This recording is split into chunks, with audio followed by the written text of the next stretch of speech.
and let others join us.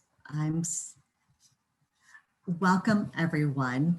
Thank you for joining us today. Hopefully you're safe, you're warm. You're going to hear some sirens outside of my window. I'm home, not in the office, and I know most of you are that way too. So grab coffee, enjoy, relax, get yourself comfortable. This is the opportunity to do so. This presentation will be recorded and sent to all of you. We'll do that at the beginning of next week. I'll also be sending the certificate of attendance during that time. And anything else that Dave shares with us, I will also put that in a package as I send the email.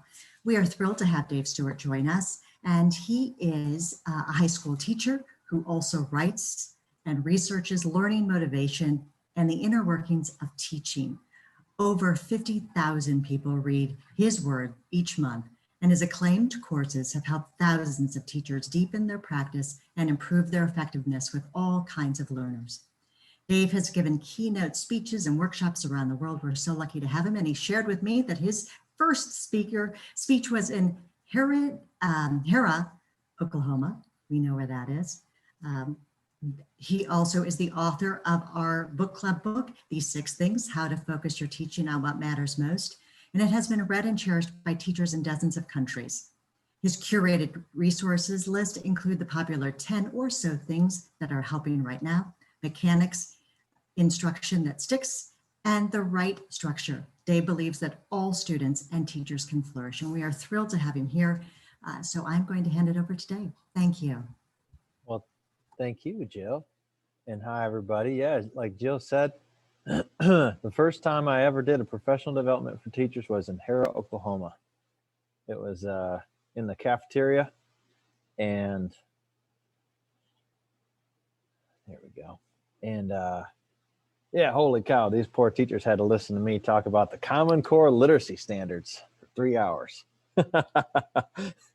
I am very confident that what you and I are going to do together today is going to be a much more pleasant experience than that was for all of us. I understand that we're looking out the window at similar types of things. I'm standing here in my classroom. We actually don't have school today, so I'm able to use my classroom. It's the start of midwinter break here, and I'm looking at the plow truck going through the old parking lot because the snow just keeps on coming. So glad to be with you really in weather spirit today, because normally I'm just jealous of all of you. A couple of quick notes here. I love to hear from colleagues all around the place. So my contact information is right on the screen here for you. That email goes straight to me. Sometimes people get a very interesting perception that I just receive a million emails all the time, but I'll probably get, 15 or so emails per day through the blog. That's about it. So if something today puts a bee in your bonnet or gets you curious or just wanting to share, I'd love to hear from you. I'd love to hear what you're working on, what you're doing. And many times have I taken ideas from colleagues like you and applied them to my work in my classroom, or with permission, shared them with the folks who read my blog. And then I think because we're doing this webinar format, you're automatically muted, so I don't have to warn you against a Zoom fail. Remember all them videos last spring where people were in meetings and, they start like yelling at their dog or something, or go to the bathroom with the Zoom video on. The old days when we weren't used to all this stuff, the good old days. One thing that can be bothersome though, is the chat sometimes in these webinars can be distracting, and I will ask people to use the chat. Make sure that you pick to send your chat messages to all panelists and attendees. If you just click on your chat options right now, make sure that actually, why don't you just say what your role is in education, and let's just make sure that this chat works. So just say, hey, everybody, my role is a special education teacher at a high school or whatever.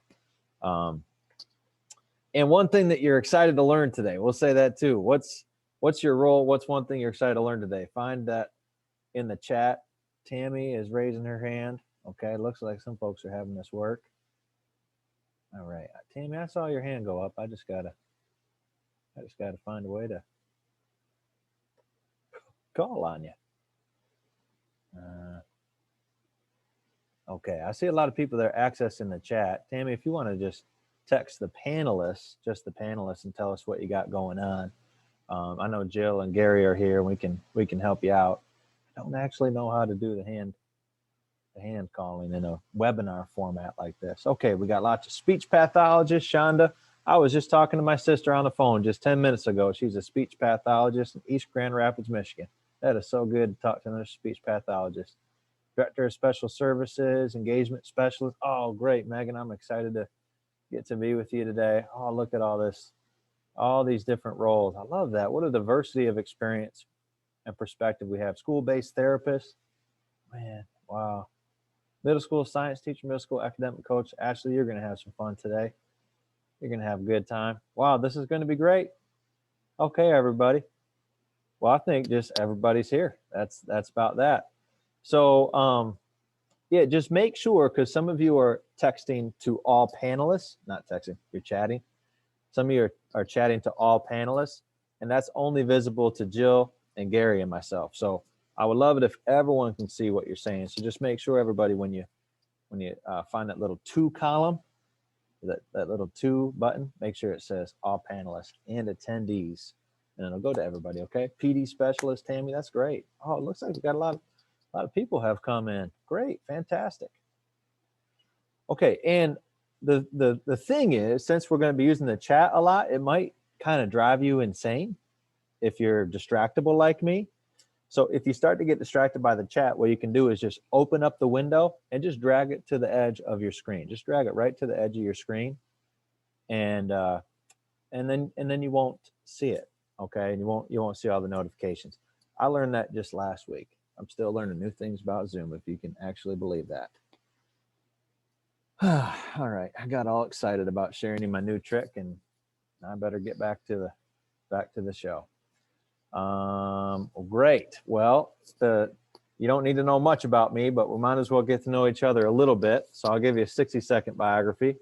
I've got four children and a lovely wife, and these people mean the world to me.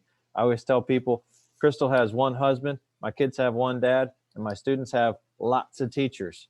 So even though I love my students, I'm sold out on my job. I think education is the best. I don't want to sacrifice my family on the altar of teaching success. So I've always had to figure out, how do you get the most bang for your buck with the effort that you put into work? Because I want my work to do stuff. I want it to be effective. I want it to help children on their journey. How do you get the most bang for buck out of your effort and work, and then have a self to bring home? So I've been writing about that for since 2012. And at first I was writing about the Common Core, and that was not totally my right in the middle of my joy circle, but it was a good thing to get my feet wet in writing. And now I just write about motivation for students, leadership, and how do we improve schools in a humane fashion. These are the things I'm really interested in now. I guess if you had to boil it down to a question, how do we maximize the long-term flourishing outcomes of our schools without sacrificing our lives? Okay. And a real simple way of putting that is more learning and less stress. More learning and less stress. That's what we want to try to accomplish. So let's just talk about some of the things that I think are a little bit stressful. Let's ground ourselves in the reality of this work, because I think it's really important to start from a base level. So here's something that has been really difficult for teachers that I've communicated with, and teachers like me, especially in this last year with all the stuff that's changing. So it has felt this last year for a lot of us like the workload has gone up. There's even more that we have to do, more responsibility, more communications coming at us, more needs of our students. We have all felt it right in our core.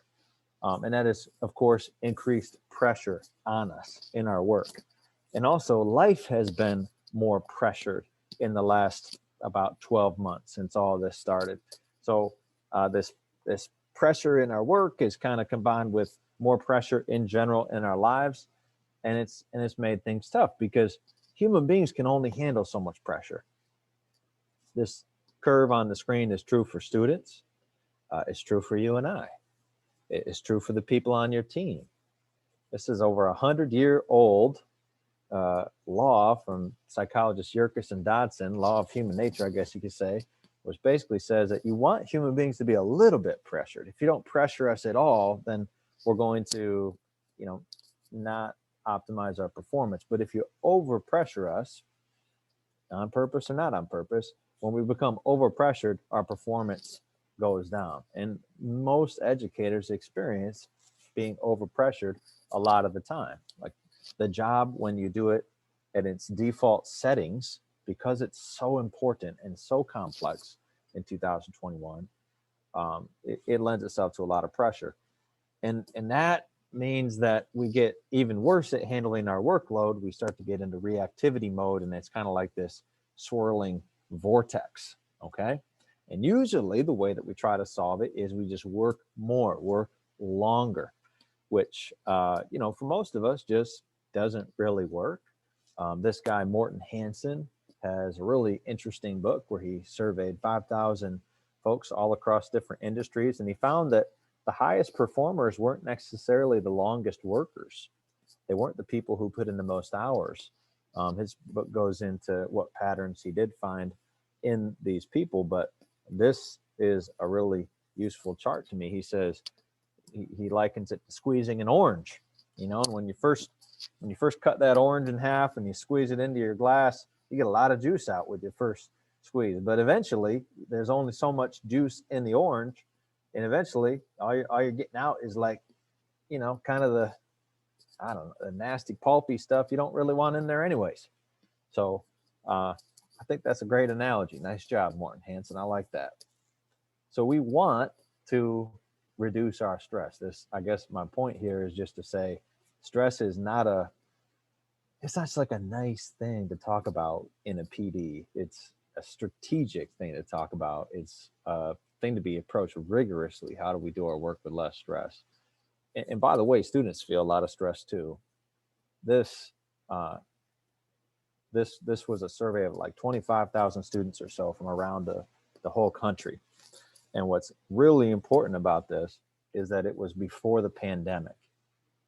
There's been a lot written, a lot of surveys taken about how student motivation or student engagement has decreased since the pandemic. But this survey kind of floated by everybody and didn't collect much news. But this indicates that pre-pandemic, we had big problems with students being overly stressed out. The most common emotional descriptors that they used to describe their high school experience was stressed, bored, and tired.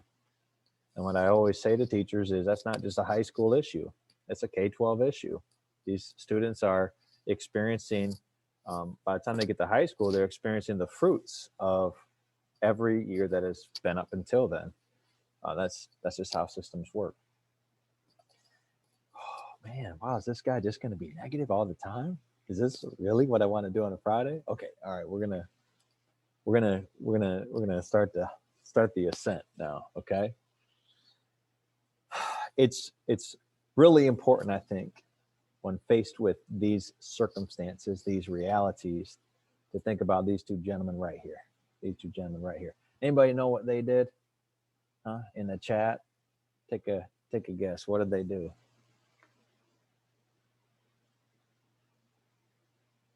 These two fellows, Edmund Hillary and Tenzing Norgay.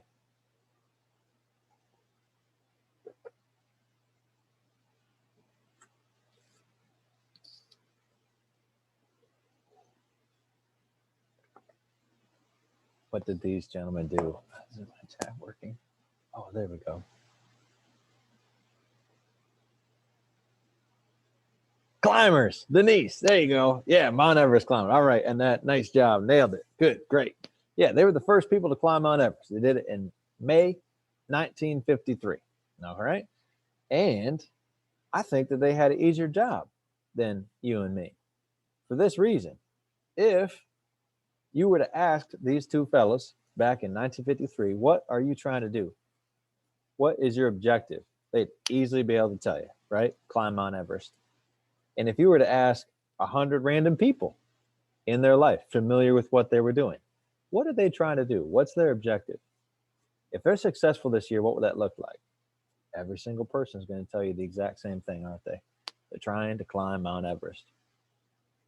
But what if I found 100 random people in your life and asked them, what is that speech pathologist's job this year? What's that special education elementary school teacher's job? What is this middle school science teacher and academic coach's job? In a single sentence, what does success look like for this school year? I think we'd get a lot of different answers. We asked parents or students or colleagues, policymakers, random people in your community, administrators, superintendents, school board members. We'd get so many different answers, wouldn't we? So many different sentences. And what that does is we are smart. We sense all those expectations. We feel those. It's like this, these waves crashing on our psyche. And so the number one thing that we can do before we launch into talking about student motivation is make sure that we've got a clear answer to that ourselves. So I want you to put in the chat, and let's make this rough draft. Let's do it just off the top of your head. What in a single sentence does it look like for you to succeed this year? What in a single sentence does it look like for you to succeed at your job? Craft an Everest sentence.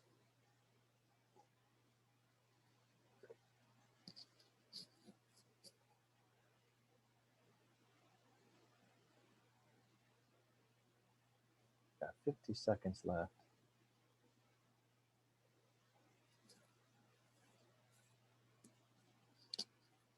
Denise wants her kids to love learning. Rhonda wants all her students to be engaged, whether in person or virtual.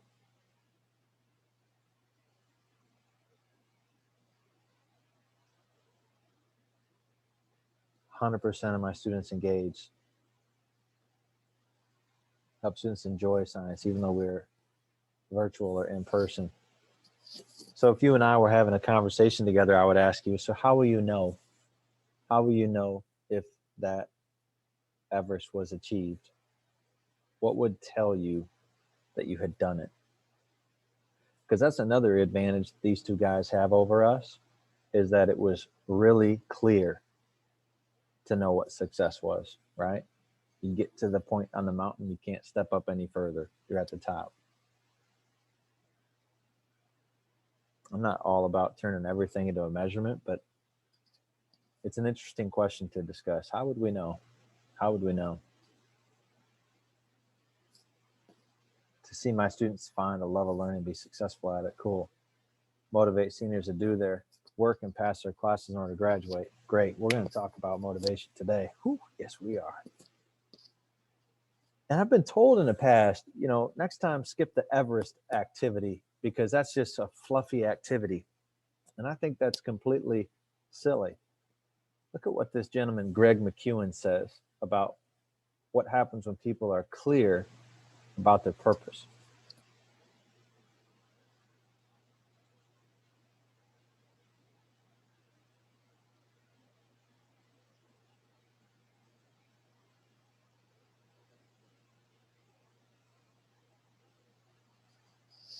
You been on a team lately that has been distracted by the trivial many?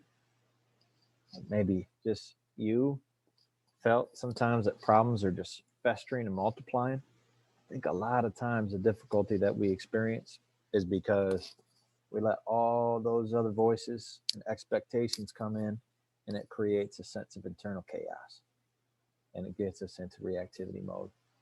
I want to encourage you, this Everest sentence that you just put down. Margaret said, provide consistent services to my clients, students in the school, so they feel supported. I want to encourage you to write that down somewhere real big. I've got one right over there. It says, we're all about becoming better thinkers, readers, writers, speakers, and people. If I help my students to become better at thinking, reading, writing, speaking, or just growing as a person in a given day, whether I'm teaching world history, whether I'm teaching ninth grade English, if I do that, then I walk out of that classroom saying, you did your job today, Dave. Might not have succeeded, learn from your failures, but you can come in tomorrow and try again. You don't got to carry the weight of the world on your shoulders when you walk out, because you took a step toward Everest. Now, all of us, with all these different Everest statements, need to be really clear, I think, about how we all contribute to the big picture. And the big picture that we're after, the reason that we're here to learn about student engagement and motivation, it's not because engagement is some magical thing that makes you successful in life, makes you have a good life. It's because we believe that when students can engage, when students are motivated to do the work of learning, do it with care, that's going to be a step in the right direction toward what I call long-term flourishing. Long-term flourishing is likely to increase in a child's life, in a child's future, if they do the work of learning with care on a consistent basis, and as a result come to master more and more things, master more and more ways of thinking. This is how we all contribute. In most schools that I visit, there's a big siloization problem. There's not a shared vision for how my work contributes to the science teacher's work, contributes to the special education teacher's work, the speech pathologist, the social worker, the physical education classroom, the kindergarten reading teacher. There's not like a default clarity in schools about how we all are doing this one thing together. And that, of course, produces a lot of wasted energy and frustration, because we start to feel like we're working against each other, not with each other. So it's really useful to think about how what you're doing is a little piece of the puzzle toward the long-term flourishing of the students that you're working with. And it's really useful to think about how mastering all these different things through a K-12 schooling experience, we believe that there's a science teacher here. She believes that when you master science, learn to think scientifically, learn about the natural world and its wonders, that makes it more likely that you'll flourish long term. She believes that. And I think we can all say, even if we don't teach science, you're right. You're right. And so now we get to why we got to talk about engagement and motivation, because in order for my friend Martine right here to start to master stuff, to become a better thinker, reader, writer, speaker, so on, he's got to do things. I can't do it for him. I mean, I can, but it won't result in mastery, right? He has to do things in order to learn. Learning is something that people have autonomy over. I can like resist learning if I want to. I need Martine to volunteer for learning, to volunteer to try the learning experiences that I've prepared for him. And I need him to do it with care. I need him to do it with intentionality, with focus. It's not just about working hard. It's about working with care, working with the fullness of self. That's what I want. And I want that for my children at home when they're learning in first grade, or my fourth grade. I want her to be doing work with care, paying attention to what she's doing, thinking about the things that she doesn't understand. That's what we all want, right? We want those things because those things are very predictive that a child is going to grow in our class. And so that's why we're so interested in these two topics right here. Okay, but they're not the same thing. Motivation and engagement are not the same thing. And you might have noticed in my title that I'm going to be talking about motivation today more than engagement. I believe that motivation is fundamental to engagement. So here's why. Engagement, which gets tons of airtime in education, engagement is the during task state of being in it. So a child that is fully engaged in a lesson is, attending to what's happening. They're thinking, wondering. If it's a writing task, they're writing, and they're thinking about their writing. Engagement is the during task state. Okay, it's most prominently known from this guy, Mihai Csikszentmihalyi's book, Flow, his research that went into that book. And engagement is a fascinating topic to explore. But the problem is, since engagement is so task dependent, if you just chase engagement, you start to only think about, this kind of like really granular view of what you're doing, and you don't think about the broad context within which the learning is taking place. And it can start to be this almost arms race of, okay, we got to be more engaging than like Snapchat and the internet and YouTube and all this stuff, and that can be really demoralizing for a teacher. So the thing is, we've got a thing, education, that is the secret to a whole life of engagement.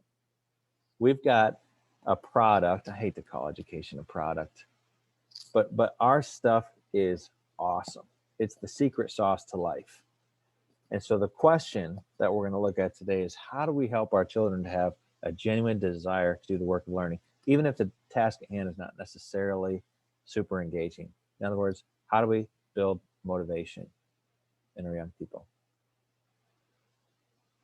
So that's plenty from me. I'm going to put it back to you. I'd like you to share a method or a strategy or routine, that you use in your work right now, for motivating students. And some of you are leaders, so maybe apply the leader lens. That's fine. For motivating people to do their work with care. What's something that you do that you know works from your experience to help people to want to do the work that you've laid out for them to do? Which, by the way, it's an okay thing for an expert in learning like you are, like I am, an expert on the path of expertise. It's okay for us to design intentional experiences for our students and then to say, you really need to do this. It will really help. That's not a bad thing. Okay, I'm gonna just read some of these as they come through, but keep typing them in, okay? And then when you type yours in, scroll up and kind of check them out, because this is usually pretty fun. I'm actually going to try to copy a couple of these down. Some things that we said. All right, connecting with them and learning about them. That's from Jana. And everybody, just forgive me if I mispronounce anyone's name, because that's going to be building relationships with kids and adults. I think that was Megan. Okay.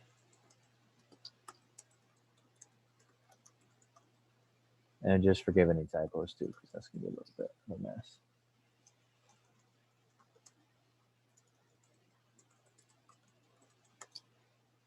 I got to move my face here. I'm in the way.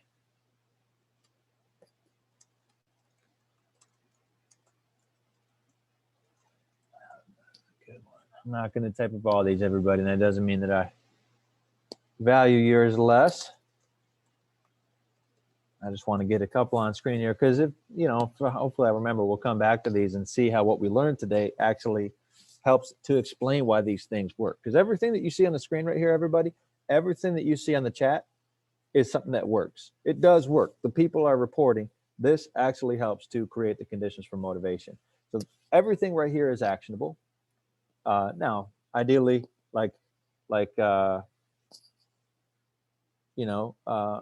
Lynette is saying, showing concern for faculty and staff. So that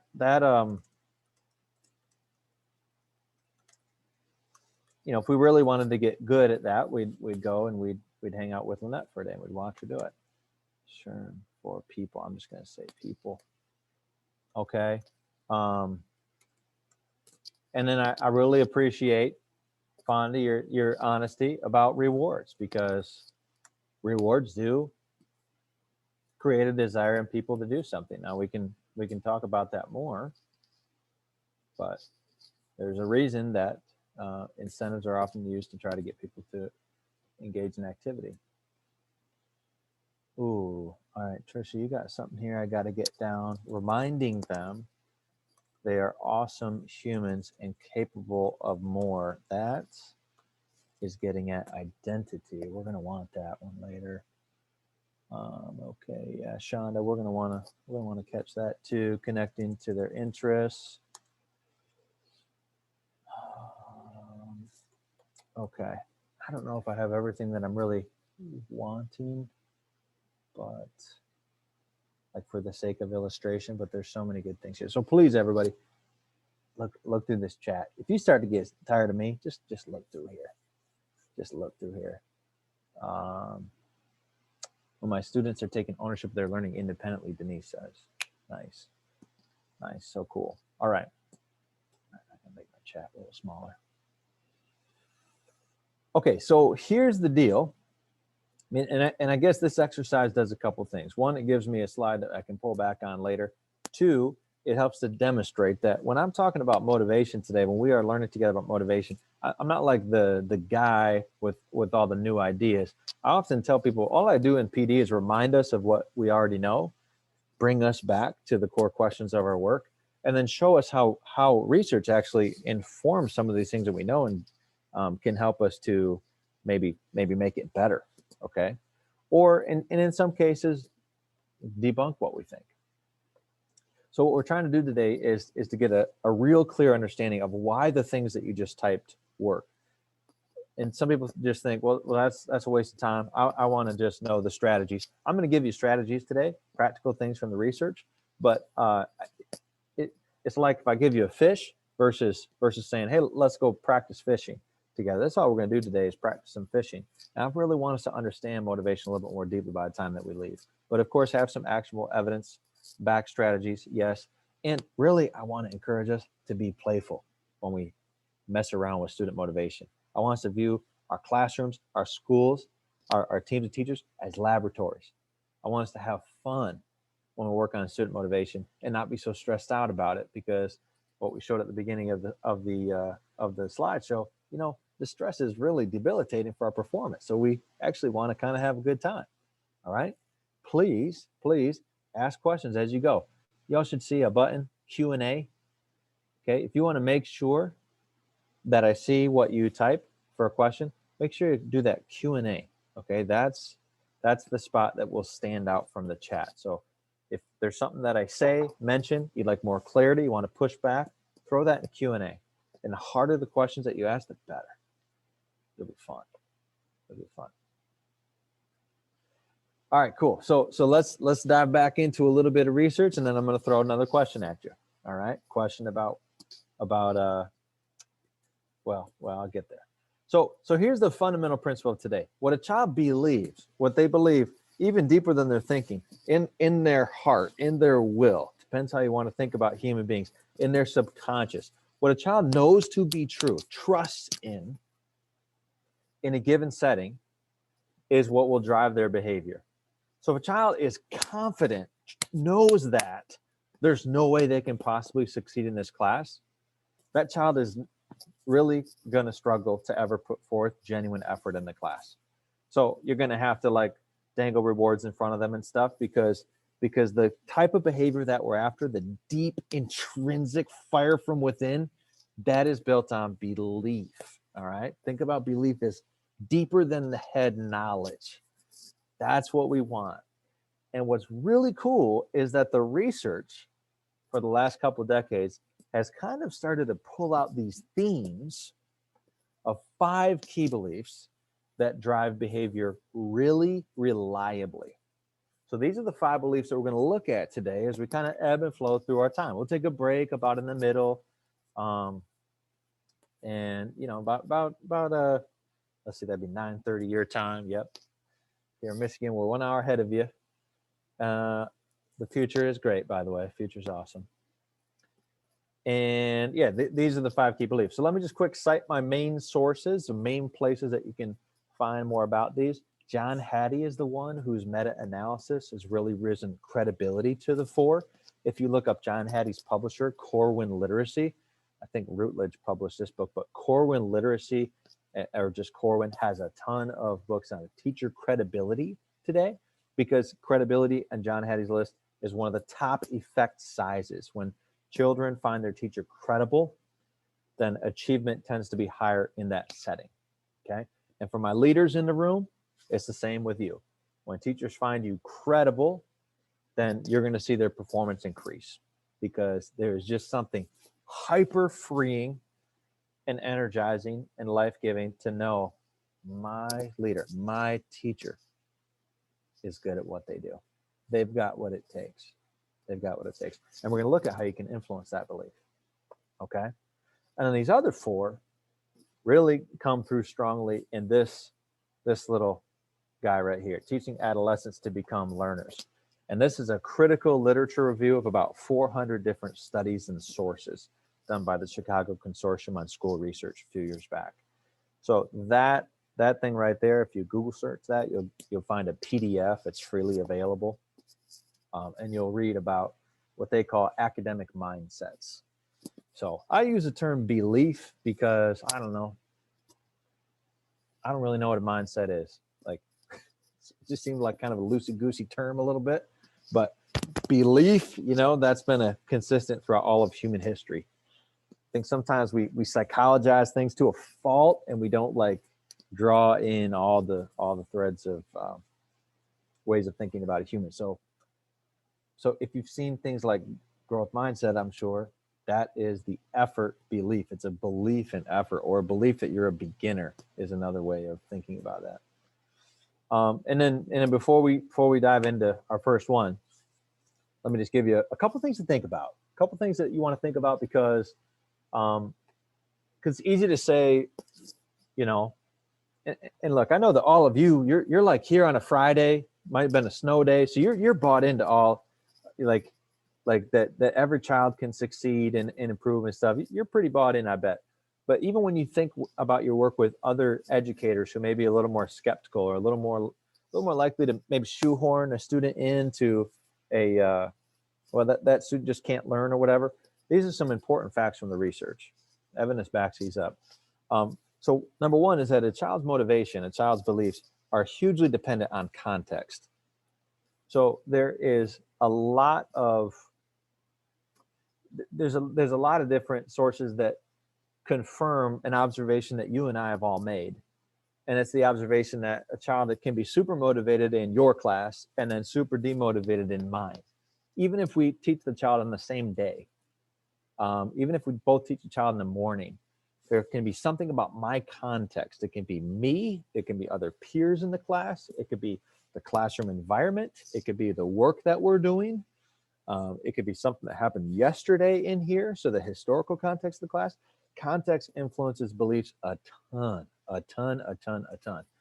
I mean, this is why if you go to any church on a Sunday, you'll typically find people on their best behavior, because that context really influences me to, like, when I'm in a church, really act like a Christian. Okay. But then when I get into another context, maybe I'm not as likely to act that way, because belief is influenceable by context. So what you want to do as a teacher, as an educator, is to try to make your context as belief supporting as possible. And then the second thing that's so important is that these are malleable. You can influence these. You can influence these with actually really small interventions. Tiny little things can change the degree to which a child values a subject, or finds a subject relevant, or finds it useful, or like Tricia said, tiny things can make a child remember, oh yeah, I am an awesome person, and I do belong in this school. Tiny interventions can do that. They're malleable. Even the most demotivated student that you teach, research is pretty clear, there's a chance that you can influence their motivation. Not guaranteed, but it's possible. And that's not me being Mr. Optimistic. That's just what the research shows us. Okay. All right. So we're just gonna jump into a question to you. It's gonna be to you. So this is what teacher credibility looks like. It's what it would sound like in a child's heart. My teacher's good at what she does. She can make a difference for me. He cares about me. He gives a darn about his job. He makes things clear. that normally confuse me. All that ties into credibility. And like John Hattie has really demonstrated that this, I mean, can we just stand back and say this is kind of dumb? That when a kid just believes in me, believes in Mr. Stewart, they're more likely to succeed. I mean, if I was on a TED Talk stage and saying that, wouldn't you kind of like smirk, like, okay, all right, you know, you've been on the motivational speaker circuit too long, buddy. Now you're just saying, if they believe in you, then they will succeed. And it sounds a little ridiculous, but that is what John Hattie has found to be true in his meta-analyses of studies on credibility. Is that literally when you just change this, you change the trajectory of children in that setting. Well, that gets my attention because that sounds like something that I definitely want to make sure that I do in my class, is to get my students to believe I'm a good teacher. So here's my question. How do students make that determination? Because they've made it about you already this year, and they've made it about me. Leaders, same for you. How do people arrive at this conclusion about your credibility? And a breakout, we're not going to do breakouts. We're gonna just do it in the chat. Webinar functionality doesn't include a breakout ability. So do me a favor, throw in the chat. Where do you think this comes from? Teacher credibility.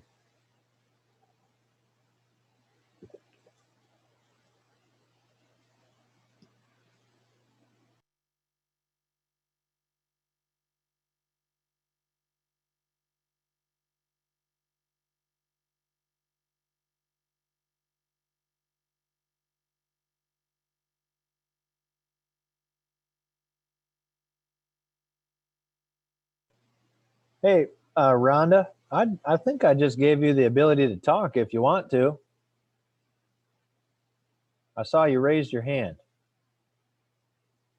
You don't have to unmute, but if you want to unmute, you can. It was an accident. All right. Well, it's good to talk to you, Rhonda. Well, you can mute me again. Okay. So you all just, Rhonda just actually taught me something. If anyone wants to, when we do these, you know, me asking you questions, if you want, you can click raise your hand, and it looks like I can actually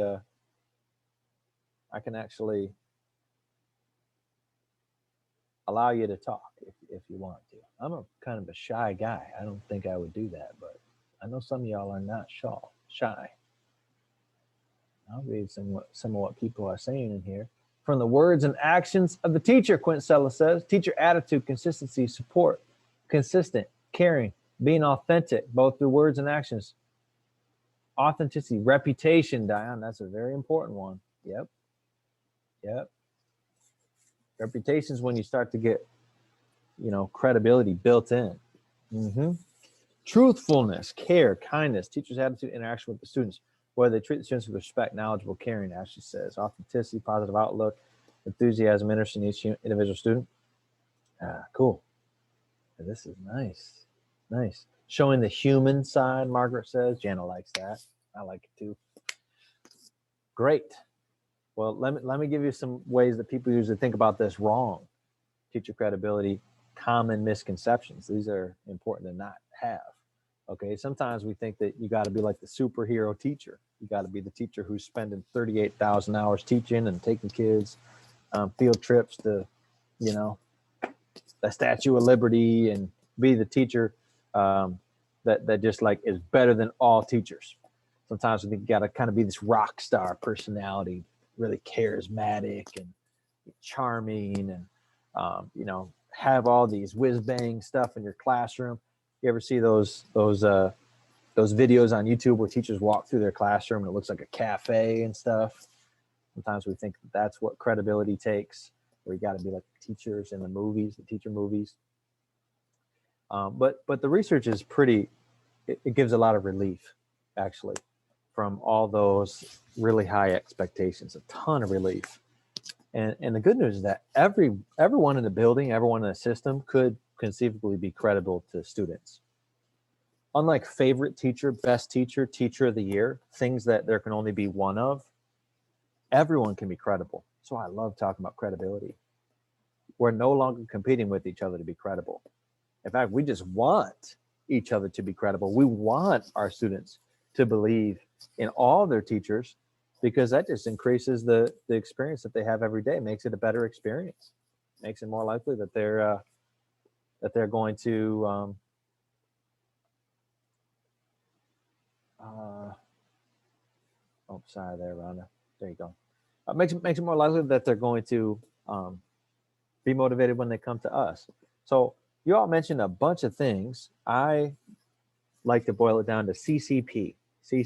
And most of the things that you've said come down into these three areas: care, competence, and passion.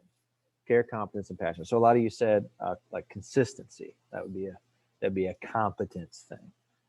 Truthfulness might go into passion, like you care about being truthful. Or might go into care. What people often miss with care, I find, is sometimes we'll do a really good job of helping students to know that we care about them as a person, which is so important. But I notice in education today there can be a little bit of a pendulum swing on that, and we're maybe not sometimes vocal enough about how we care about them as a learner. You know what I mean? And to be a credible teacher and not just a nice person, you've got to show that you care about both.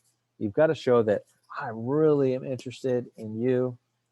I like to be with you. It's good to be with you. And I'm really interested in you becoming a better writer. I'm really interested in you pushing yourself in this physical education class. I really think that science has a lot to offer you. And I'm excited to get to help you to master science a little bit more this year. To be credible as an educator, you've got to communicate both. Otherwise, you're just a nice person. I don't want to get nice person confused with credible teacher, because I mean, I want you to be a nice person, but I really want you to be a credible teacher. I want to be a credible teacher and a nice person. Okay. So there's obviously a million ways you can go about trying to become credible with all of your students. We're interested today in the simplest methods for improving student motivation. And so that is why I want to talk to you about what I call moments of genuine connection. Moments of genuine connection. So in general, if you can help a child feel valued, known, or respected, they are going to have a sense that you care about them. They're going to feel that you care about them. It's going to help with care. Remember, care, competence, and passion.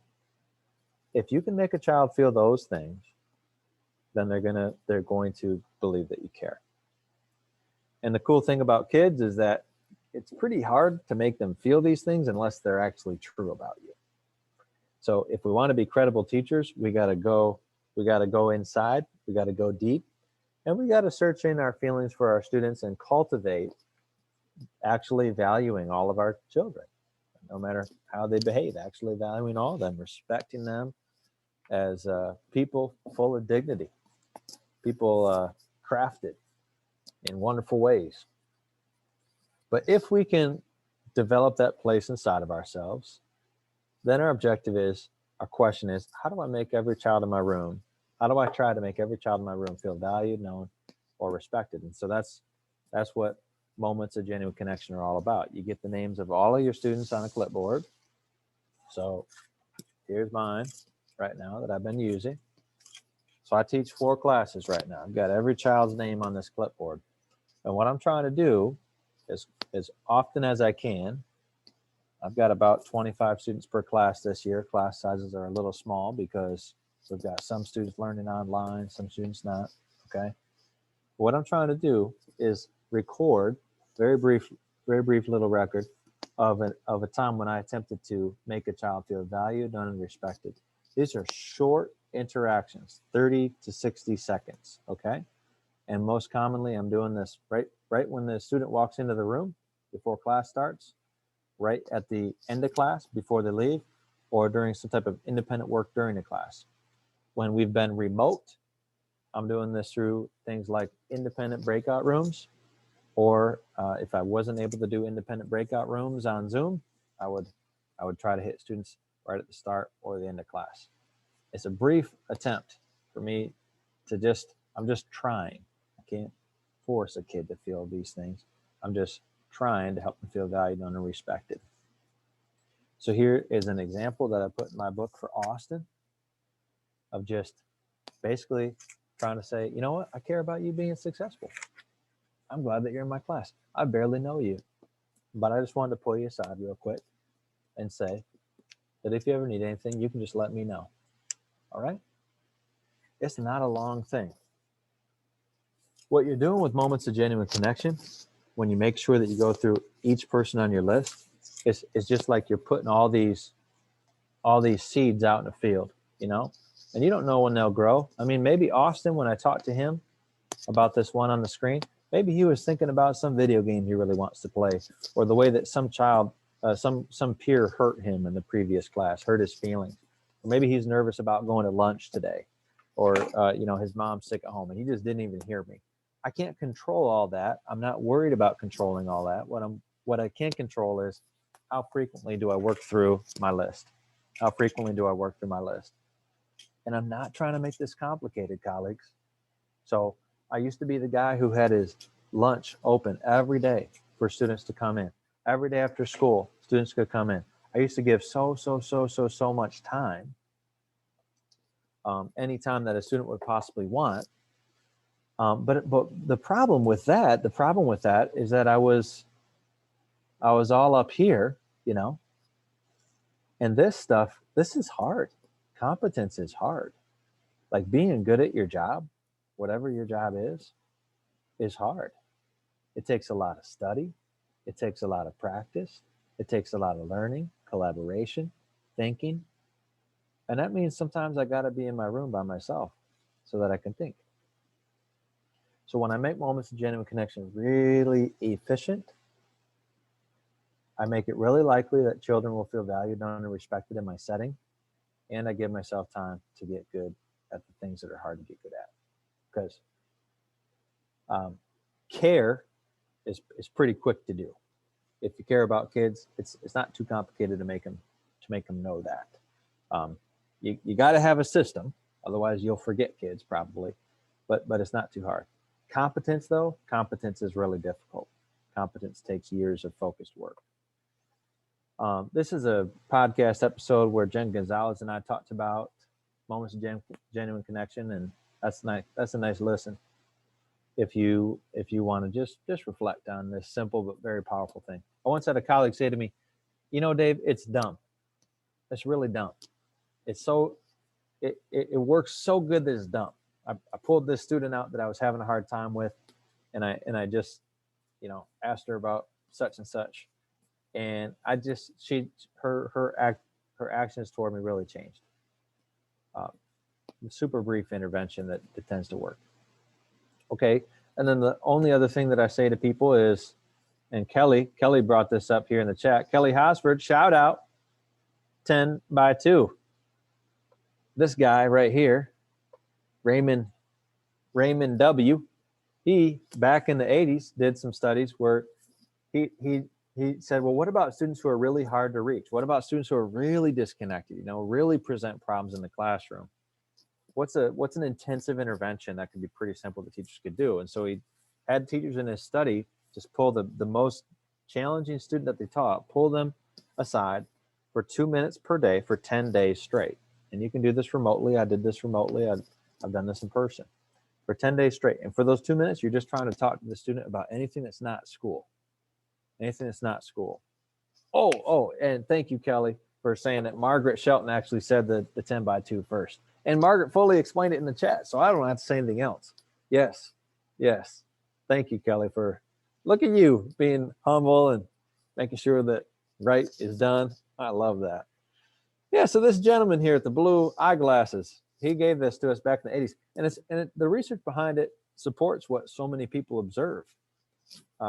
When people did this intervention, like 80% of the times that he observed, not just that the target student's behavior improved, but the whole class. improve in their engagement and motivation. So this is one ed leadership article that talks about that. Let's get that out of the way. There we go. What in the world is this back here? Come on, that's just a hot mess. All right, there we go. All right.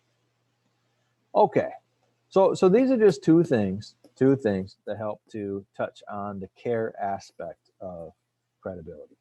And I'll just say, everybody, that sometimes, I'll end with this, all right? I'm going to move on from credibility after this. I'll just say sometimes people will say things to me, and I love all my colleagues and all the different things that we think and ways that we approach the job. Sometimes people will say it's all about relationships. It's actually all it's about. And I think we just got to be careful here, right? Because it can't be all about the long-term flourishing of students through mastery of academics and related disciplines. It can't be about this stuff on the left and all about relationships. It has to be about one or the other. And remember, we have a high-pressured job already. So if we don't get really careful with how we think about what it's all about, what the top of the mountain looks like, we can kind of get off in the weeds. And I think teacher credibility absolutely shows us why relationships work so well. They work so well because they are part of communicating care. They also work well because they help a child feel like they belong. But it's not the end all be all. Relationships aren't. So I'm curious right now. You know what? Let's just take a quick toe dip in the water here. Let's do question number 2. What's got you thinking so far? What's something that maybe you want to come back to? This is basic stuff we've looked at so far, but anything percolating for you? Any reminders so far that have been helpful? I'm going to pull up our next slide here. Yeah, we'll probably take a break here in a few minutes, but we're going to look at one more belief before we do. Yeah, I think we're going to go ahead and do effort next. Why not? Yeah. Jenny, you got a book list going? Oh, yeah, great. I'm about to give you another one. Real good one. Just came across. You and me are going to read it at the same time. Okay. All right. Great.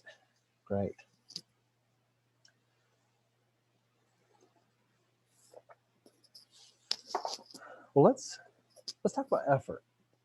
Let's talk about effort here. Oh, yeah, Sandra.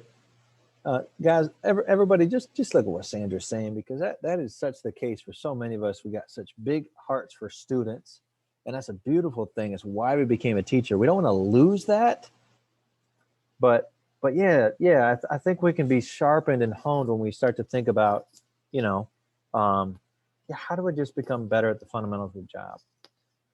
Yeah, Sandra's getting a reaction in the chat there. And then Kaylin talking about the tracking. The tracking is so important, everybody, because no matter how much you love the students, there's just you being a person. There's going to be those who you tend to not be as, magnetically drawn to. You know what I mean? Some of those students who you just like, I'm not going to go out of my way to talk to that student. Maybe the child is pretty withdrawn, or they're, they've got a short fuse or whatever it is. So tracking it is what keeps you honest, and also it just takes pressure off you because you don't have to remember. You don't have to remember who you connected with. Let's talk about effort. The effort belief, or I'm thinking about calling this the beginning belief. The beginning belief, because it's really all about believing that you are in transit. You are on the journey. You are super improvable. You can get better. So the most common way that you hear about this in education is what? A ton of the research comes from Carol Dweck and her stuff on growth mindset. Growth mindset is not a label that I like to use anymore because, as Carol Dweck has even said, it's basically broken in U.S. education. There's so many misunderstandings of growth mindset. So many products and programs have had growth mindset just slapped on them that it kind of just ceases to be a useful communicative tool, stops being a useful word.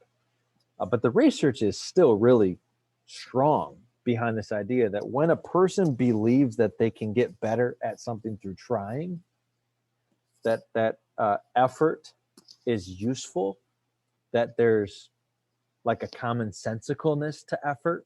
Of course you'd put in effort. That person is way more likely to put in effort and they're more likely to succeed down line.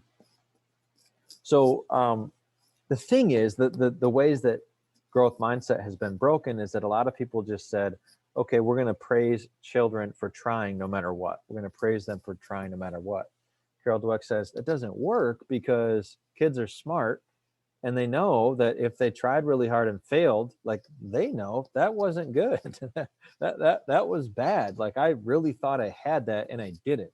And then when an adult comes in and says, all right, well, you tried really hard. Good job. You tried really hard. It's disorienting to the child and it starts to make them really wonder what the point is of even trying if all that you get out of it is trying. So she says, praise successful effort. Praise successful effort. And yes, Harmony, this is where participation trophies came into play. So there's this interesting article. You can Google it. It says, when praise became a consolation prize. When praise became a consolation prize. And it's an interview with Carol Dweck where she talks about how, it doesn't work when you just praise effort all the time, no matter what the outcome. It doesn't produce growth mindset. It demotivates. So what you instead want to do is praise successful effort and teach what good effort looks like. Teach what good effort looks like. And Melissa, yeah, I'll send this Google slideshow link to Jill so she can share that out, okay? So what I often tell teachers to do is just make a list for yourself of 5 or so things that you wish every one of your students did and did well, okay? So maybe this is like organizing their binder or capitalizing the first word of their sentence, kept track of their assignments in a planner, asked questions when they were confused, studied. I like to encourage people to make a list of these things. And I would encourage you, like that's a good action step for you after this to do, even with your colleagues. What are those 5 key learning behaviors that we would love to have all of our students excellent at? If I could come in and wave a magic wand, that's why there's a sparkler on here, and all these 5 things were it. You got 5 things. What would you pick? That's a good exercise. And then if you really want to help students to believe that effort is important, that effort is smart, right? Because a lot of kids just think it's dumb to try hard because it has never worked in the past. So why would I try hard? And we can't blame them for that, by the way, because you and I are the same way. You and I, that's another thing Carol Dweck has been saying the last couple of years. Growth mindset is not like a boop, you have it or you don't have it. Remember the slide where I talked about context dependence of these beliefs? Growth mindset is that. So like, I believe that I can get better at PD if I just try, at leading learning with colleagues. I think I can get better at that through effort, through wise effort. Okay. But, I don't really think I can get better at, I'll just say like doing backflips. I don't think I can get better at doing backflips. I'm 38 years old. I'm not going to get better at that. So I'm not even going to try. There's no desire in me to try. No, the other beliefs are played into that too. So there's a really cool story in this book by Tom Vanderbilt, which he's got me thinking about, really thinking of this as like a beginner's mindset, the beginning belief, because that's like a really clear picture in my mind of, yeah, when people have a beginner's mentality, they tend to learn way faster and better than if they have like I'm sort of arrived mentality. But he talks in the book about, he kind of does all these little experiments where he learns new things as a middle-aged man. And one of them that he does is singing. He wants to get better at singing, so he goes to a singing teacher. And the singing teacher says at one point, people believe voice is a feature, like having blue eyes, but it's very much related to use and habit, and it's a skill that can be learned. So what that teacher is communicating to the voice learner is, you've heard it said this, or you might believe this, that some people are just good at math, to bring it to a school context. Some people just like science naturally, and others don't. You've heard it said this, but actually this is true. This is what's actually true. And when that message comes from a credible source, when it comes from someone with teacher credibility, that's a powerful message, especially if you can then start to deliver on teaching these things. So many of you are responsible for student success, right? You're looking at a child's whole educational picture, and you're trying to support that child to be successful. So those 5 behaviors that I asked you to list, a really, really basic intervention. I mean, I guess it's not basic. It's kind of like a foundational intervention, is to make sure that every child understands, has seen examples of, has gotten feedback on those 5 behaviors that you just mentioned. Teaching children as if they're beginners is really effective. Of course, you could do that in a really condescending or boring way too, right? So that's why you got to communicate care, and that's why you've got to really be competent in sensing, knowing where your learners are at and what's the quickest path to get them to a new place. But when you can take the curtain away from how to ask questions in class successfully, how to stay organized as a student, how to study, then you're likely to start to produce some effort, belief in your students, and that wisely applied effort is likely to produce success, which will just reinforce the belief. So John Wooden is kind of famous as a UCLA basketball coach. One of the legends about John Wooden is that he would take his brand new college athletes. These are top recruits nationally, 18-year-olds, and they're here at this elite program thinking, okay, I'm ready to learn some advanced stuff from John Wooden. And on the first day of practice, he would teach them how to put on their socks and shoes. And he basically built from there. And John Wooden, that's how he approached coaching basketball, is making completely clear all needed behaviors to produce a successful team, to make basketball learning as effective as it can be. And by the way, I love that John Wooden called himself a teacher. He said that his job was being a teacher, not necessarily a coach. That's cool. So let me just give you an example. In some of my classes, I have my students memorize dates, and they think that they're terrible at memorizing things. I actually did some of this with my students this week. We weren't talking about dates. We were just talking about like terms for a unit in a world history class. And I said, how many of you are really good at remembering things? Really good at remembering things? Or I might have phrased it negatively to try to draw more of them in. I teach 9th graders. So I think I might have said, how many of you would say that you're not always good at remembering things? Okay. How many of you would say that you have a really bad memory? Really bad memory. All right, cool. So I want to challenge all of you and tell you that you're actually all really good at memorizing things. You're amazing at memorizing things. And you want to know how I know that? Because you all got to school today. You all got to school today. If you weren't good at memorizing things, you would have gotten out of your bed and been like, where the heck am I? What do I do now? What are these, long cotton things? Oh, maybe they go on my hands, my feet. You wouldn't know what your socks were, what clothes are, how to get out the door of your room or your house or your apartment. You wouldn't have known where to go. You wouldn't have known how to get to my class. I tell them, guys, learning science is really clear. Brain science is really clear.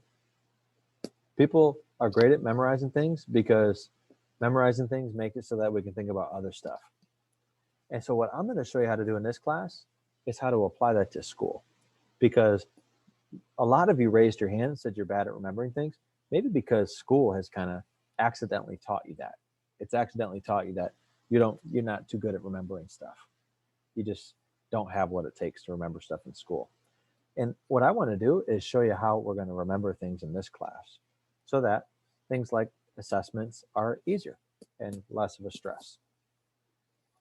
And so then, in that little kind of opening spiel with my students, I just have them take a couple of notes. These are things that don't work well with studying. And I teach them that studying is about remembering things. What you're trying to do with studying is remember and understand things. So I have them take notes on a couple of things that don't work, like rereading, highlighting, rewatching a video. I say these aren't bad activities necessarily. They just don't necessarily help you remember stuff any more than you already did. They make you more familiar with it, but they don't help remember stuff. Another thing that he brings up in this book is how his singing teacher taught him, don't sing along to music if you want to get better at singing, because when you sing along with like another vocalist, it just hides too much. And so I tell my students, that's what rereading your notes and stuff does. It hides a lot from you, and you feel like you know stuff, but you don't actually know stuff. You're just familiar. So I tell them, quizzing yourself is really what does it. And I'm going to show you in our class how to quiz ourselves. And then we went into our Quizlet for the unit, and I showed them how I wanted them to work it in my class.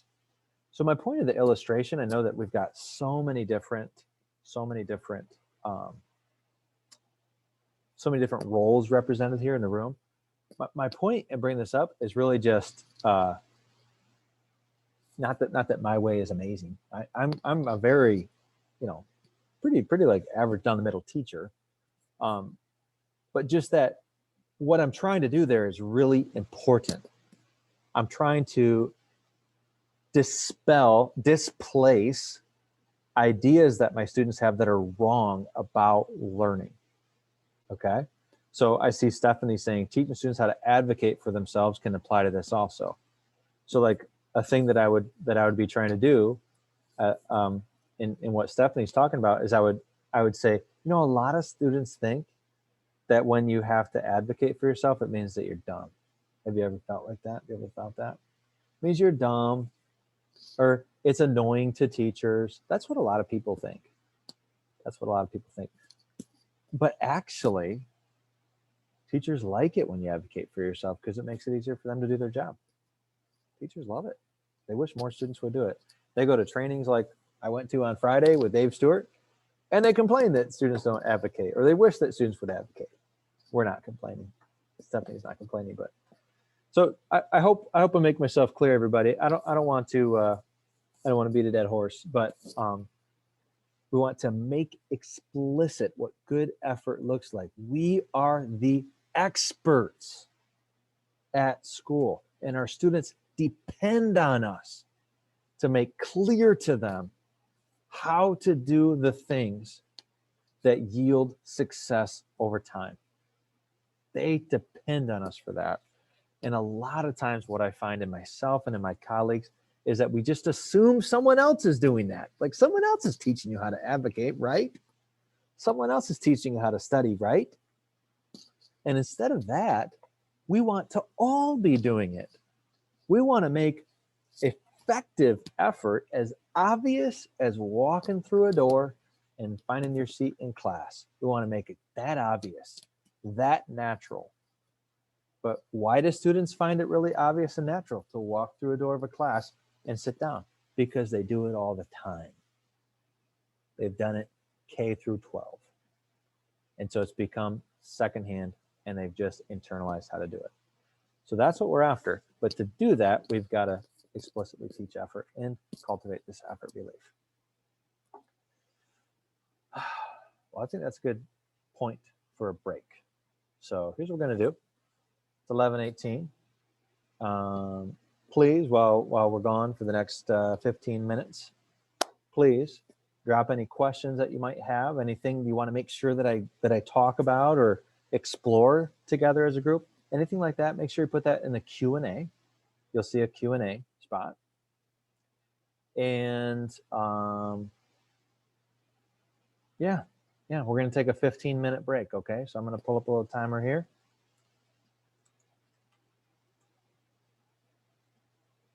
And we will be back in a bit, okay? Everyone go take a break, do a stretch, walk outside in that cold, frosty air, get a little coffee refill, and I'll see you all in about 15. The timer's right here on the screen for you.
All right, everybody, we're getting back here. Hope you had a good break. Let my slideshow reload. Hey, just want to remind everybody that you can raise your hand, and I can unmute you at any point in time if you want to ask something or make a comment, make a contribution verbally. Happy to do that. And I also really appreciate the things that you shared in the chat.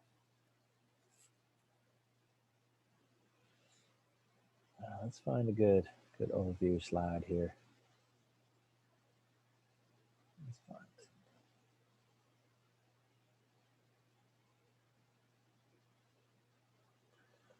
Okay, so far of these 5 key research supported beliefs, we've looked at credibility and effort. I told you I kind of like the beginning belief. That's kind of cool. And we can see how some of the things that you all shared when I asked you this question, some of the things that you all shared actually start to build into this, right?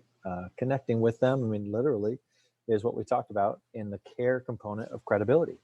So that's building credibility. That's one thing that Jana's intervention is doing. Megan, same with yours here. We haven't touched on why Kathleen's idea works so much. We're going to do that when we look at value. But what Kathleen's tapping into here with this is the value belief. Human beings need to feel like what they're doing matters. It means something. I think we've kind of touched on Lynette's. You know, with Fonda's here, I'll just say that basically anytime that you do rewards or punishments, incentives or consequences, anytime you do that, you can get a little short-term boost in compliance behavior. You will. You know, and rewards aren't, it's not like they're all bad, but the research is also clear that this can have negative long-term effects. So but it does work in the short term. And no matter what we do in the classroom, we got to keep in mind that the education system does have a lot of built-in rewards and consequences, especially the older that children get. And so that's a whole complex ball of wax that we won't really get into today, but I just want to acknowledge that it makes sense that she said that. Yeah, this is going to get at belonging, I think, Trisha, which we're going to go to next. And Shonda, you're getting at value too, and belonging. So I want to look at a swim teacher that my children have all gone to. Her name is Miss Rita. My youngest little guy just graduated from Miss Rita last summer. Okay, and here's the important thing to realize about these kids. All of them hated going underwater when they were little. Really did not like it. Said of themselves, I don't go underwater. People like me don't go underwater. It's not something that I do. So their identity was firmly rooted in anti-swimming beliefs, okay? That there was not a mesh, there was not a fit between who they thought of themselves as and a swimmer. So Miss Rita runs this swim school in her backyard, swimming pool, where students will come and they'll spend 1 week with her, just about 45 minutes per day. So 5 45-minute classes is what Miss Rita offers. And at the start of the class, the students are very frequently not comfortable with water at all. By the end, this is pretty common right here, what I'm about to show you. This is our second child. So she's 3. She's 3 years old. Kick hard, kick, all the way. Nice, Laura. Yeah, so that's a 3-year-old kid right there getting chucked into a pool. And Laura's not like, deeply hateful of swimming. She's now a competent and like happy swimmer. So this didn't like scar her for life from what we can tell. And her whole identity has changed. So here's my question. I guess let me tell you a little bit more about what Miss Rita does. And then I want you to say why. Why does this work? Why is it that in 45-minute chunks, Miss Rita can take students from not a swimmer, dead set against swimming, swimming is horrible and I'm scared of it, to I am a swimmer, I am competent enough in swimming to be able to survive if I fall in a pool in just that short of a time. Why? What is happening there? How is she changing children's view of themselves, their self-conception in such a short amount of time? So think about that question while I talk to you a little bit more about her methods. So on the first day of class, Miss Rita has all the children sitting on the edge of the pool, and she says to the children, okay, everybody, my name's Miss Rita. I'm going to be your swim teacher this week. And really what we want to do this week is make sure that we can be safe if we ever slipped and fell into the water. I want to make it so that you guys would be okay if that happened. You're never going to swim without your parents. You always need to be swimming with an adult around, but we're just going to make sure that if something happened, you would know what to do. That's why I'm doing this class, and we're going to have fun while we do it. Okay. So let's take a look at Mr. Mike, and that's like her son, who's her assistant. And let's watch what happens when Mr. Mike tries to swim with his head up. Look at Mr. Mike swimming with his head up, and Mr. Mike's not moving very fast, is he? So now let's look what happens when Mr. Mike puts his head down and just kicks, and he gets to the edge of the pool. All right, that's what you're going to practice today. You're going to put your head down and you're going to kick. Okay, Laura, let's start with you. Grabs Laura off the side of the pool, says, all right, take a breath. Psh, take a breath, head down. And she's kind of guiding the head down. All right, kick, kick, kick, kick, kick. Okay, take a breath. All right, head down, kick, kick, kick, kick, kick. Typically the children at this point are like, horrified, scared, like, oh, what's happening? A lot of crying on this first day. Parents aren't even allowed to be there on the first day. And you might be thinking, this is criminal. This is wrong. What's wrong with this person? Okay. And then they slowly build from there. That the children start to do it without having their head guided. She wants them to just do it of their own accord, but she'll keep guiding them if need be. All right. Once they're out of breath, and if they really get kind of hysterical, she'll set them down and let another child go. And then eventually children learn how to come from the steps and swim to her like that, and how to come off the edge of the pool and swim to her like that, how to jump off the edge of the pool, swim to her like that. And then we start to go into deeper waters. And finally, they're often going off the diving board and swim into the ladder. And they're doing this with an increasing ability of autonomy. So what's happening? What is happening? Why does this work? And I want you to focus on the way that belonging is changing, identity is changing, a sense of self is changing. Why do these children, and people come from like Illinois and Indiana to come up into Michigan, West Michigan where we live, to bring their kids to her little backyard swim school. It's like full every hour of the day, every week of the summer, all summer long. Really successful. And people bring them because folks, they're with their kids at a pool, and they've been through Miss Rita's swim school, and the kid is swimming, and the other parents are like, man, my kid hates the pool, hates swimming, just won't even try it. How'd you get your kids to do that? Oh, Miss Rita. So she's got all this word of mouth referrals. So what is happening? Why is identity changing? Now, D is saying that they trust the instructor. Absolutely, right? Miss Rita is credible to the students. That's true. But I think there's even more. There's even more happening, because she's not just saying to them, okay, now you're going to jump in and swim. Jana's talking about clear instruction. I love the here's what not to do. It's powerful and can be entertaining, right? It's making effort clear too, right, Jana? She's saying this effort with your head up, it doesn't work very well. You can work really hard with your arms and legs when your head is up, but you still won't move very fast. You won't get to the edge of the pool like you need to. So she's making effort clear. That's true. That's true. Any other things that you see Miss Rita doing there in this transformation? I think it's an interesting thing for you and I to consider. It's an interesting kind of story to ponder, because what you and I are trying to do is very similar. In many of our cases, students do not think of themselves as a learner or as a math student, as someone who fits in a math class or science class or physical education class.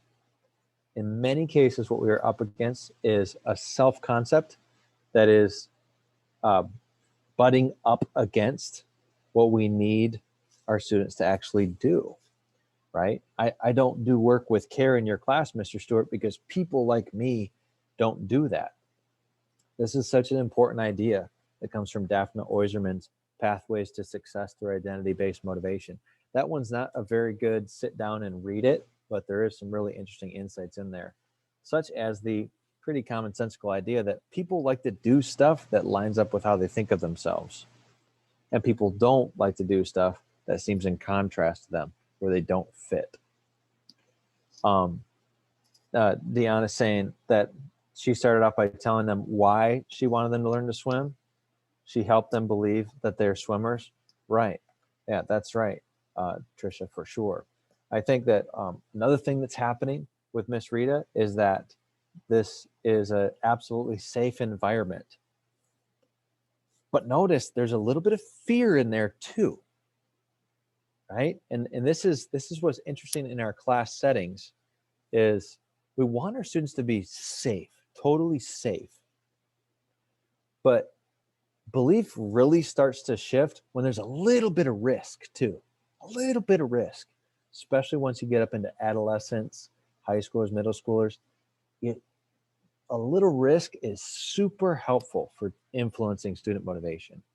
So like one thing that is present in my classroom every day, my high school 9th grade classroom, is social risk, social anxiety.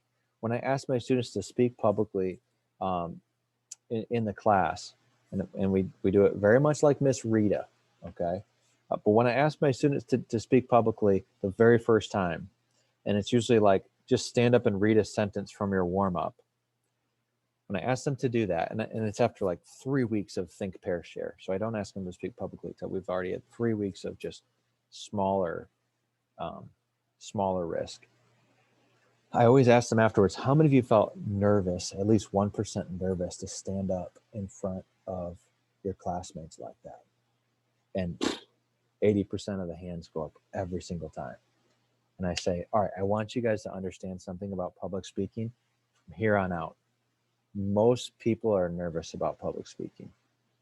What's weird is when you're not nervous. All them people are the weirdos. But people like me, people like you, we do get a little bit nervous. And you know, I've got a relationship with my kids at this time, so I can tease them and call them weird. So what I'm trying to do right there is normalize that people struggle with belonging in different contexts in school. I'm not using that language. It wouldn't be very useful to a teenager. It wouldn't really connect. But the first thing that you've really got to do with students who sense that they don't fit, people like me don't belong here. Let's look at some of these antonyms. You know, I don't read. I'm not a writer. I'm shy, so I don't participate in pop-up debates. The first thing that we have to do is help them to understand that's not like something that's unique to you. A lot of people experience that. It's a normal thing to feel. It's a normal thing to believe that you just don't fit in school, that you just don't fit in this environment. And then we as the teacher, we as the credible, competent teacher, then we come in and we try to create experiences that start to challenge that, right? So we normalize the difficulty with sensing fit. And then we, at the same time, often without advertising it at first, create experiences that challenge it. Small little successes that start to challenge it. That's one of Miss Rita's brilliant moves, is that she doesn't spend any time talking to the kids through their fear, right? She just shows them through their fear, takes them through their fear. I mean, in her case, literally takes them in her hands and shows them how to do the fundamental thing that she's trying to get them to do, right? And the whole time she's warm, the whole time she's trustworthy, and she's asking me to do some things that scare me too at the same time. And I get on the other side of that thing, and maybe I'm gasping for breath. I mean, one of my kids literally was so out of it that like Miss Rita said, yeah, she threw up a little bit. Like she threw up a little bit of water. Like that's a bad first day of class. That's really bad. But the kids are getting on the other side of that, and they've got a teacher who they can see is going to be there for them and knows what to do to help them to get better. And slowly over time, they do improve. And the way that belonging often works is you've got to get your non-fitters, your students who don't feel like they fit, who say, I'm just not a reader. I'm not a math kid. I don't like science. I don't like science. Everyone in my family is bad at school. You've got to help those kids with those identities that are contrary to school. You've got to help them to understand it's normal to think that. And you've also got to simultaneously create experiences, non-opt-out experiences as best you can, where they start to see that a different thing might be true. A different thing might be true. It might be a different way to look at this. Okay? So we've talked about normalizing. We've talked about creating super small risk experiences that slowly build over time. And I'll just show you a blog post where I walk through what this looks like in a 9th grade classroom, teaching kids to speak publicly. Dave Stewart, Beyond Fear of Public Speaking. So if you just search for this right here,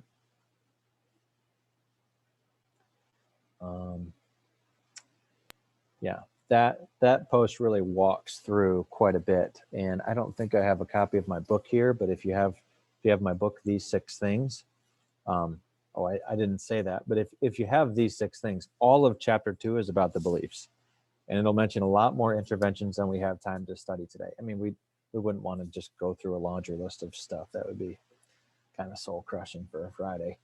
So we're kind of doing fun exploration. But that chapter 2 of that book is really long and full of a lot of ideas for each of the beliefs. And then there's one spot, I think it's in the speaking chapter, where I give a polished version of this blog post. So check that out, because even if you're not trying to get kids to speak, maybe you're trying to get them to raise their hand and ask a question. Maybe you're trying to get them to practice the new skills they're learning in speech pathology with a friend or something. I think there's a lot of parallels. That's why I start with Miss Rita, because I don't think any of us are teaching swimming, but Miss Rita has a lot to teach us. And Shonda's saying, framing things. Today we are blank: scientists, engineers, designers, speakers, to set the tone for lesson activity. Yeah, that's a simple move to try to influence belonging. Absolutely. And from a credible teacher, you can bet that's gonna really move the needle for some kids, because Mr. Stewart says that we're all scientists today, so all right, game on. Jana, I'm glad this is helping you as a parent with your kids choosing electives. That's awesome. I'll just share one more intervention because this is really quick. So this one's from the research. It's not a story about Miss Rita. So this is called a values affirmation intervention. This helps with belonging, and it's been replicated in tons of studies. So all that you're doing is what's on the screen.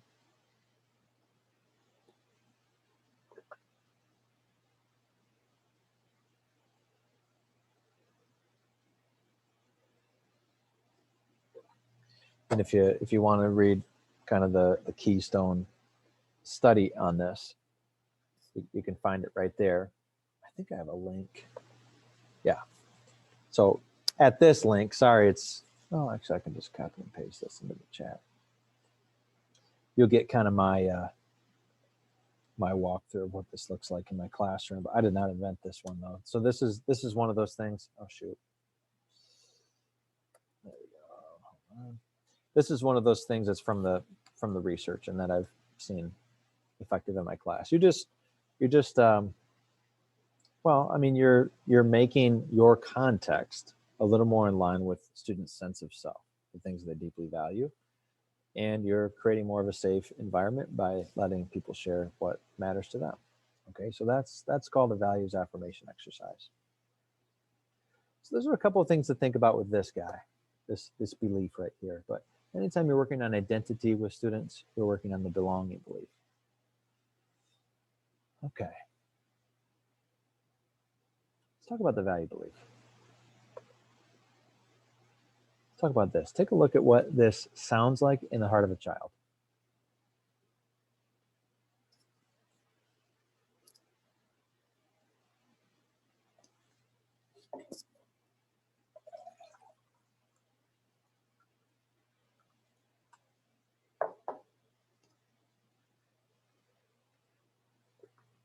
Now, recently I saw a poll that went out, and it I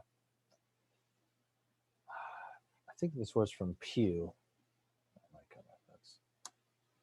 and basically the poll found that, you know, when Americans were asked open-ended question about what they find meaning in, where they find the meaning in life, this is how the survey worked out. And you notice that our friend, learning, is not a super common answer. It was like 11% of people find meaning in learning. So just learning for learning's sake. And that to me was pretty confirming of what a lot of us see.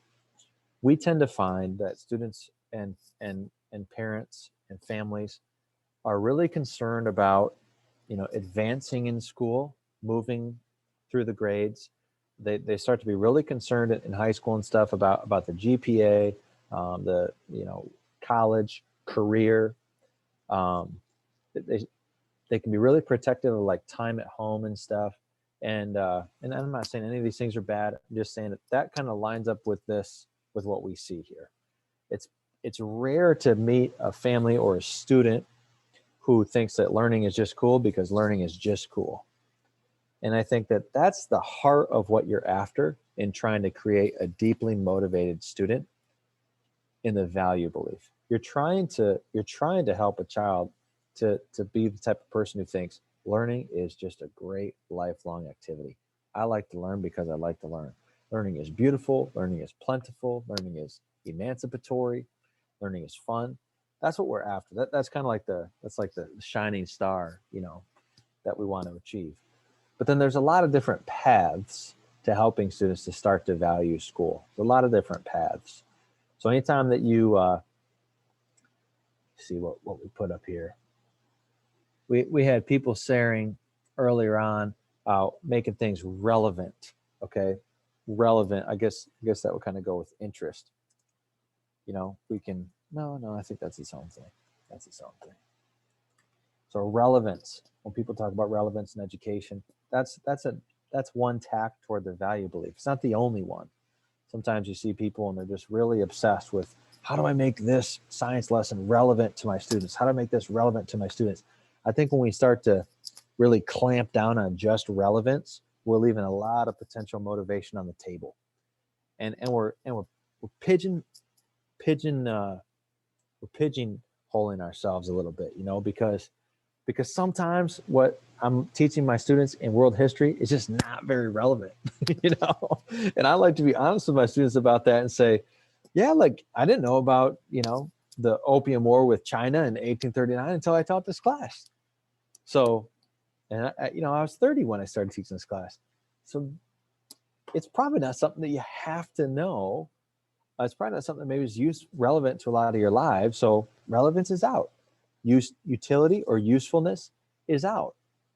But I try to help them to understand that it's still fun to learn about because it's interesting. You know, there's a deep meaning in being the kind of person who can learn about things just because they happened and just be curious about that. That's like a superpower, to care about stuff that's not relevant to you. So I try to frame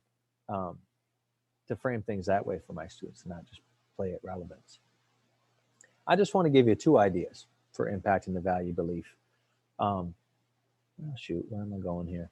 So if you look at our list here, I do think that they're kind of hierarchical. So if you can only pick one belief to influence in your school, pick credibility. Whoopsies. Pick credibility, because it's got a crazy high effect size with John Hattie's meta-analysis, visible learning stuff. And it's just a heck of a lot of fun for everybody to be in a building full of people who everyone thinks is good at their job. That is a heck of a lot of fun for students, for parents, for teachers and administrators. So if you can only pick one of these, go for that guy right there. Okay. If you got credibility, then go for value. Because if every child in your building thinks that, learning is just dumb, or learning is irrelevant, or learning is not really the point of school, then they're not going to much care if they fit. Like, why do I care if I fit? It's not important if I fit. Why do I care if I can get better through trying? It's not a valuable thing. I'm sure I could get better at, I don't know, figure skating if I tried, but I don't value figure skating, so I don't care that I can get better. Or success. I don't care if I succeed. It's not important. You see what I'm saying? Value is really the next one in terms of like power and leverage. If you're trying to create a more motivating experience for your students, make motivation more obvious for your students, easier, go for value next after credibility. So 2 ways we're going to look at. All right. Way number 1 is when we are credible, then we can be confident that our explanations of why things matter, why they're valuable, those are not zero value add propositions. Those things have an impact. You know what I'm saying? So if I think you're a good teacher, Miss Marshall, I think you're a good teacher, and you tell me, well, the math lesson that we're doing today is going to be a little tough, but I tell you what, this thing is really going to pay off next unit, and it's going to make next unit a lot more interesting. So I want you to really take a swing today and try to focus in on what we're doing. Ask me questions when you're confused, because this is going to pay off. When you say that to me, Miss Marshall, Miss Stevens, Miss Greathouse, when you tell that to me and I believe that you're a good teacher, okay, you just moved up my value belief a little bit. You just cranked up my desire to do what you're asking me to do, just because you're credible. So we don't want to forget, number 1, about teacher-generated arguments about value. Okay, we don't want to minimize that. I always tell people we want to be like the C.S. Lewis's of education.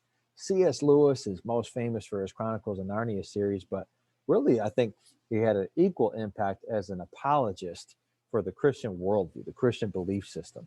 This guy was trying to, he was skilled at making an apology in a very technical sense, an apology for Christianity.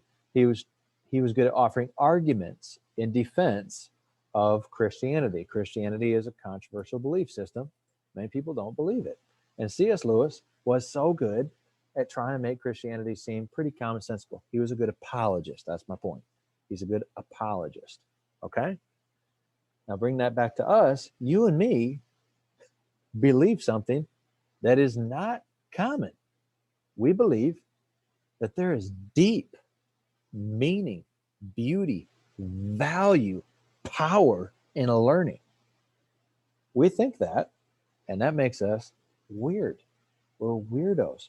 We have a belief system that needs apology in this technical apologetic sense. Okay?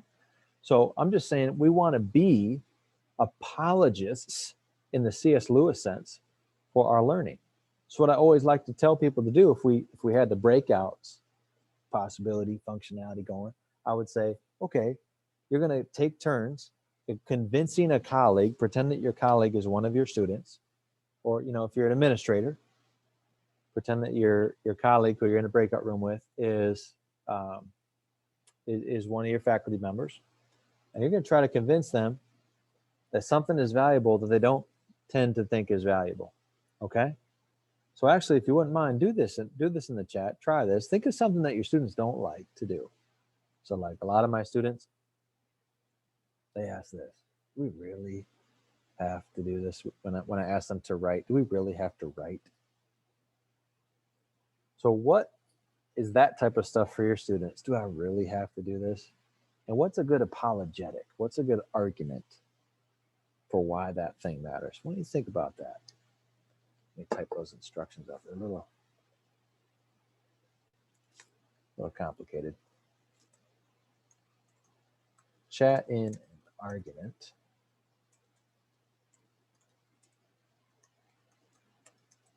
Why? Something you asked.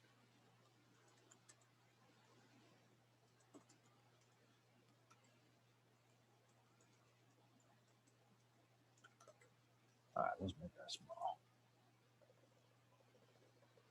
Try this one out. Put some of these in chat. Just in the chat, write down what's a reason that something that you ask students to do they don't like to do is actually worth doing. I want to see a couple of these.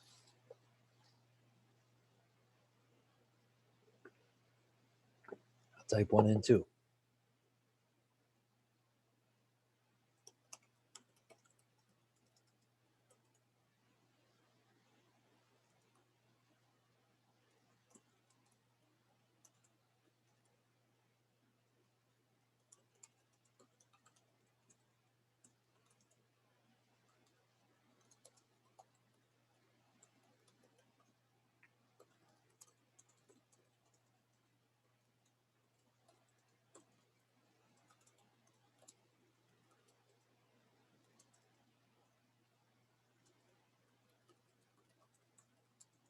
Thank you, Julie, Harmony. Those are fun. Can't wait to read them.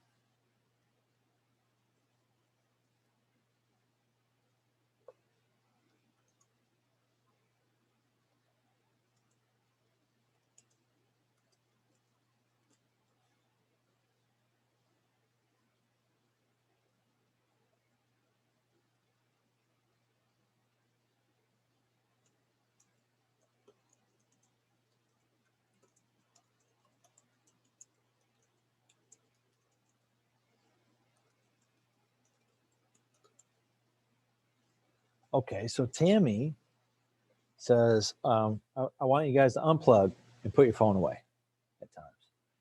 Why? Our brains can't focus on more than one complex thing at a time. Each time you switch from looking at something to looking at something else, you lose time. Cool, right. It's an apologetic for putting your phone away, which is a controversial thing to ask someone to do. And she's trying to make it easier to value that act, to believe that that is a worthy thing to do, to put your phone away. I know dissection might not be your thing, Julie says, but I just want you to try it out today. It is such a unique learning experience. If you don't like it, I'll provide an alternative, but please give it a try first. So here, Julie's saying it's interesting. And she's also helping with belonging a little bit because she's saying it might not be your thing. And she's demonstrating a lot of care too. She's helping the credibility. It's a multi-purpose little apologetic there. Okay, Harmony's saying some students, clients I work with don't like learning coping skills if it's not in a game format. The argument is that learning these tools now will better prepare them to handle difficulties in the future. Yeah. So Harmony tries to communicate that as winsomely as she can.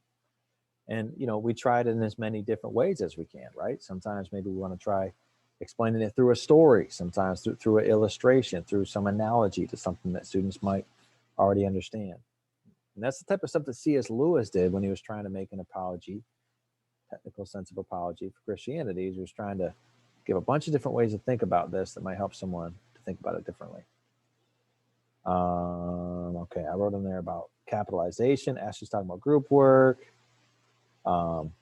expressing personal beliefs and responding. Sandra, you will use math once you leave this class. So Sandra's talking about utility. That's the utility angle on value.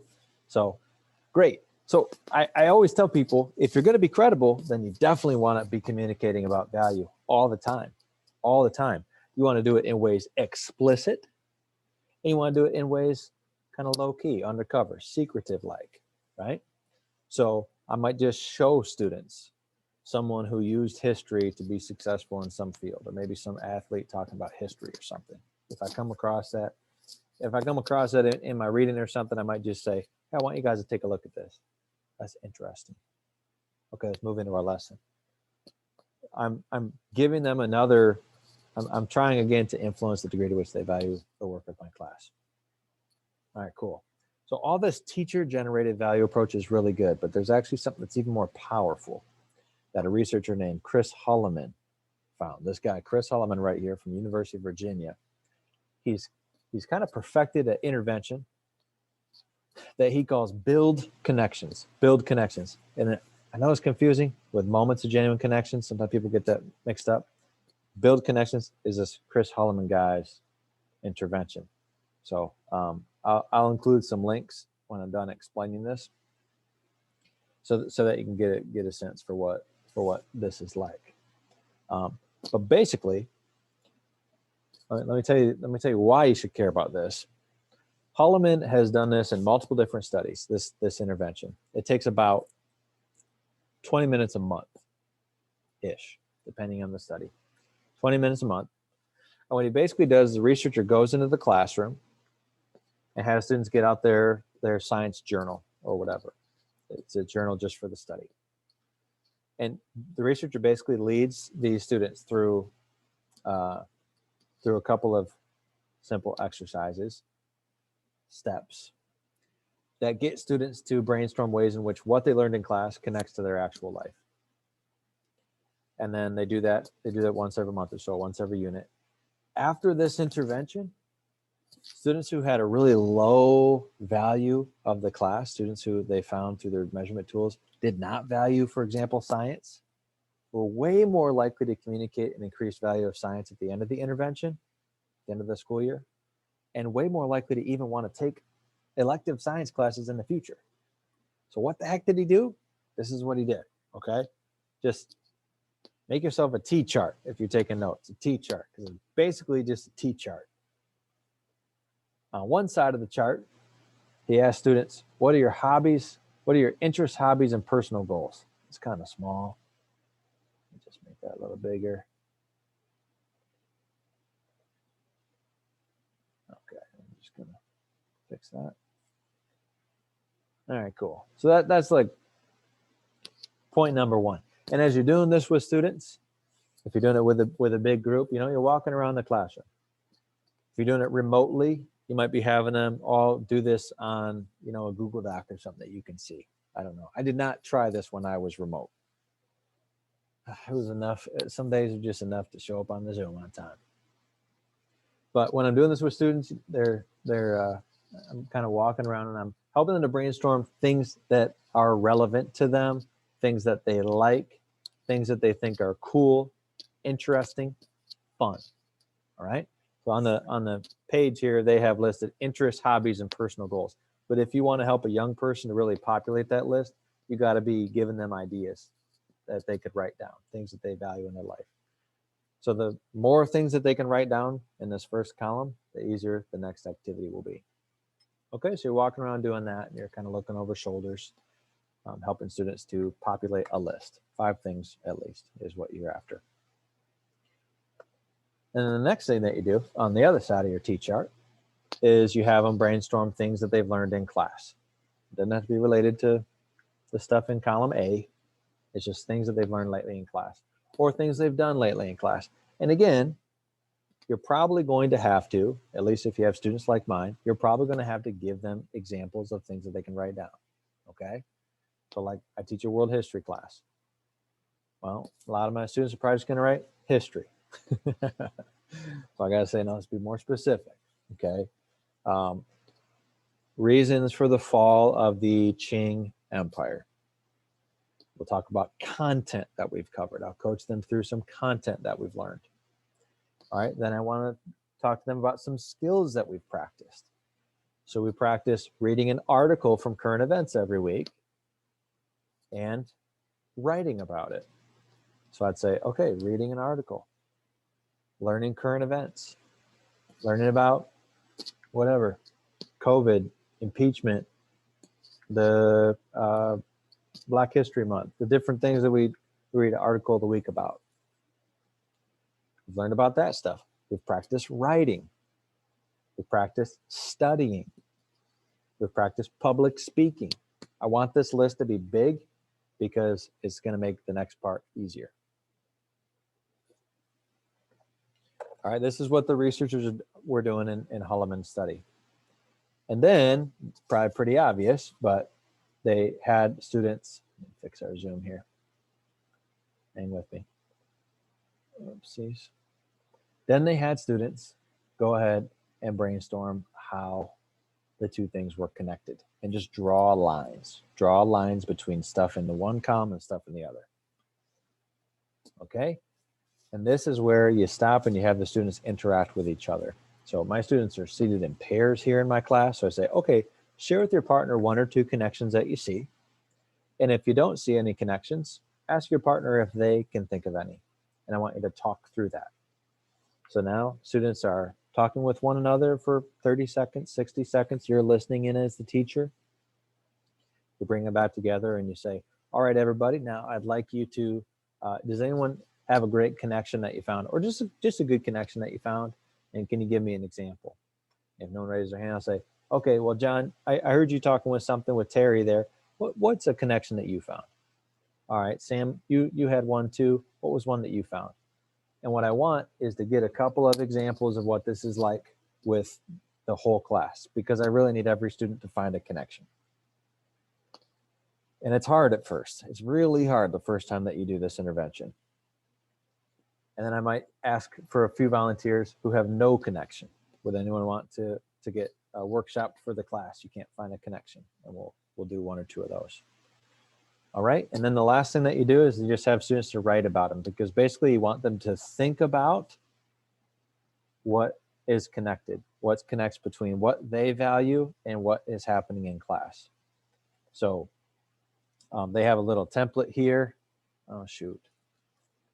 There we go. They've got a little template here. Blank from my first column and blank from my second column are connected because blank.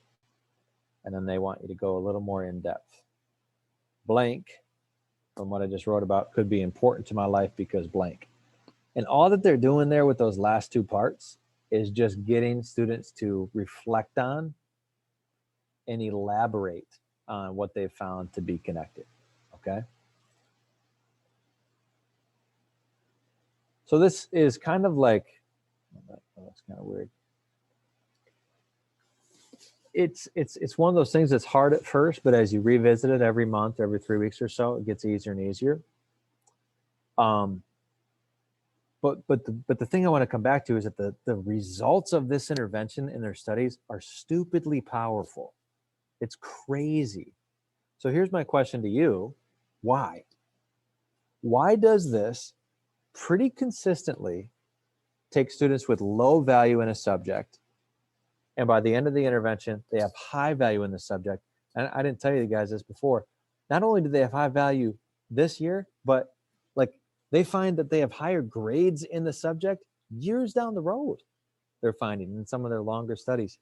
The effects of this last for years, even when you leave the context of that classroom. So tell me how that works. What do you think? Why does this intervention work?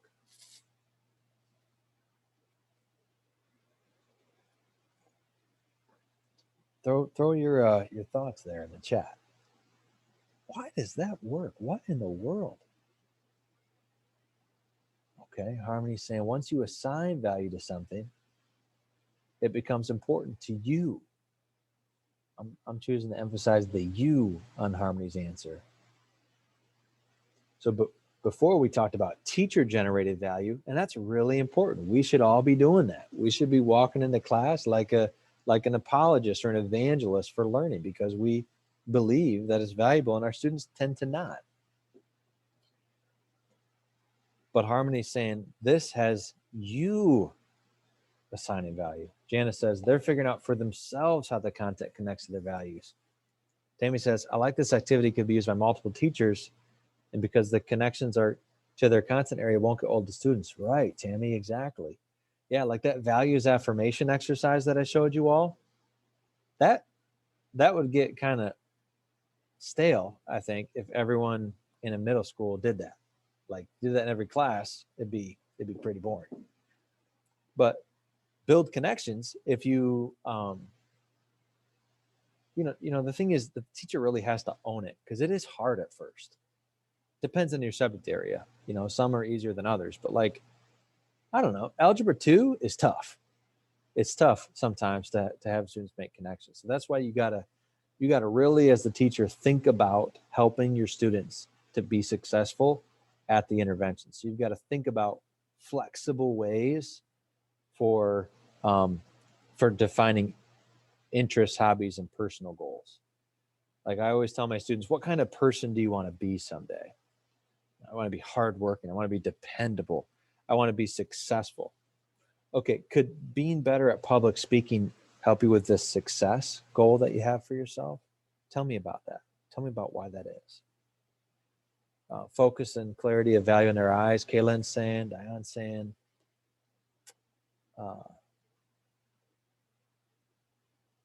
Yeah, I mean, right. Yeah, and I think that the most powerful thing about this intervention, here's a link where you can get more on that. And there I just linked to like other resources that are pretty good on that. It's all that stuff's free. The organization that does this is called Character Lab. That's who Holloman partnered with to create like the training materials for this. So it's pretty cool website. But anyways, what's really powerful is that we talked at the beginning about how beliefs are context dependent. But what this intervention is doing is it's making I'm the context. Like I am learning how to find value. I'm practicing how to find value wherever I am. I'm habituating value finding. And so I don't need someone to take me and show me how to value school, because I'm learning how to do it myself. I think that's why this thing works so good. Yeah, for sure. Okay, well that's really value. I don't think I've asked you this since the break. So we've looked at belonging and value since break. We just got efficacy left. What's something that's percolating for you? What's a next step that you're seeing since break? Or what's just got you thinking? Let's take a little second here to kind of process and consolidate so we don't get total glazed eyeball syndrome.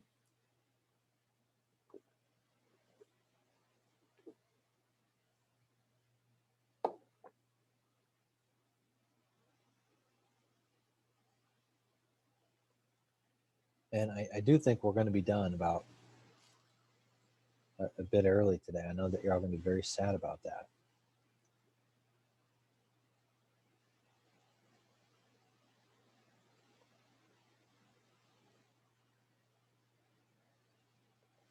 But without the the discussion that we normally have, it's a pretty fast deal.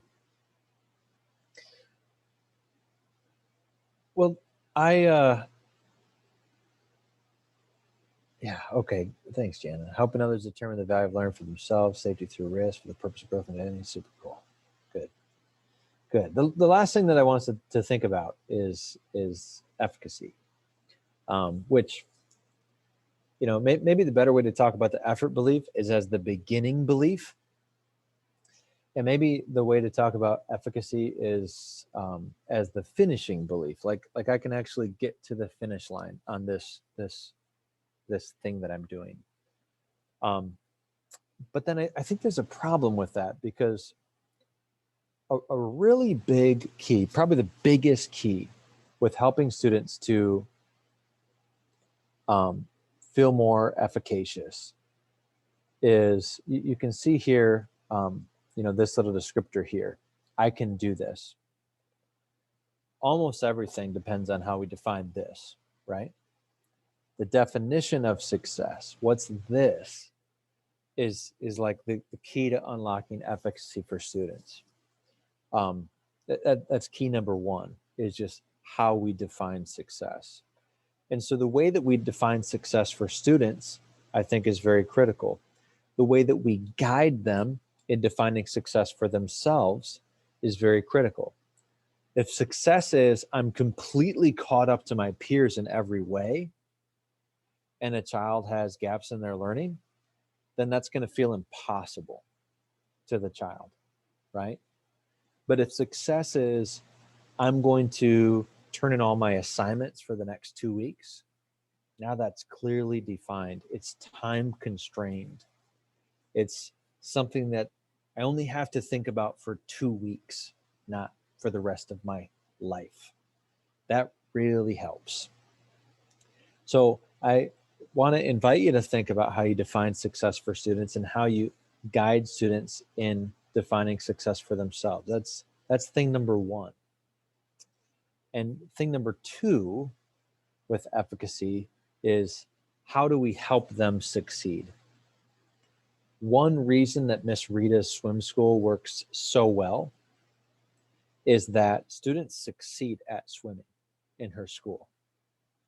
And it's way more easy to identify as something in which I succeed, right? This is why some of our students walk in and they're primarily to themselves video gamers, primarily to themselves athletes, primarily to themselves, readers of fantasy or something, because they've really succeeded at that. They've done it a ton in their life. They've received praise for it. And so when we hope to make a child motivated in a way that they've previously not been, one thing that we want to think about is how do we create success early and often? Early and often success. How do you do that? In Miss Rita's case, she's got it a lot easier than you and me. She's taking students from a blank slate, mostly. She's taking students who really don't have swimming experience. And there's a big advantage to that, because she doesn't have to remediate or mitigate for things that have been missed in the past. And so she's able to kind of build from the ground up. But I guess John Wooden, in his example from basketball, he's building from the ground up too. So, and his students have lots of basketball experience. But both of those people, Miss Rita and John Wooden, are thinking about how do I help my learner to succeed early and often. Okay. So, in other words, I don't have like a quick cheat on efficacy. It's just good teaching. It's the stuff that we've been looking at all day. It's the things that make it so that students can get better and improve. Little stuff, little language tweaks like this can help with some students. I persistently talk to I teach one of my classes is an advanced placement class for just ninth graders for world history. So it's exceedingly difficult.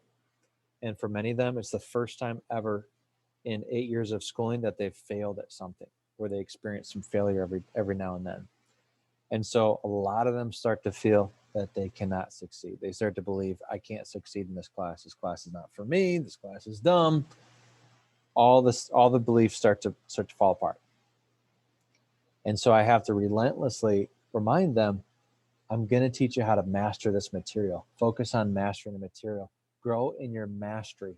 In other words, improve every day. I'm going to show you how to improve every day, and your grade will follow behind that improvement. But if you fixate on this perfect grade that you want, this perfect B+ that you really want, it's going to make it a lot more difficult to have the will to keep going in my class.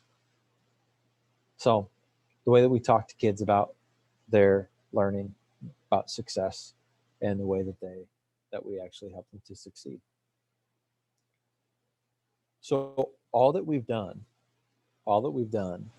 is looked at 5 research-based beliefs. And I almost cringe to say research-based because everybody says that, but I cited my sources for you, and you can go and research the heck out of these things, and you're going to find that, yep, these 5 things are really helpful buckets, helpful containers for thinking about student motivation.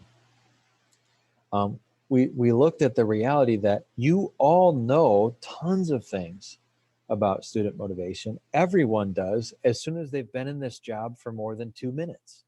You have to.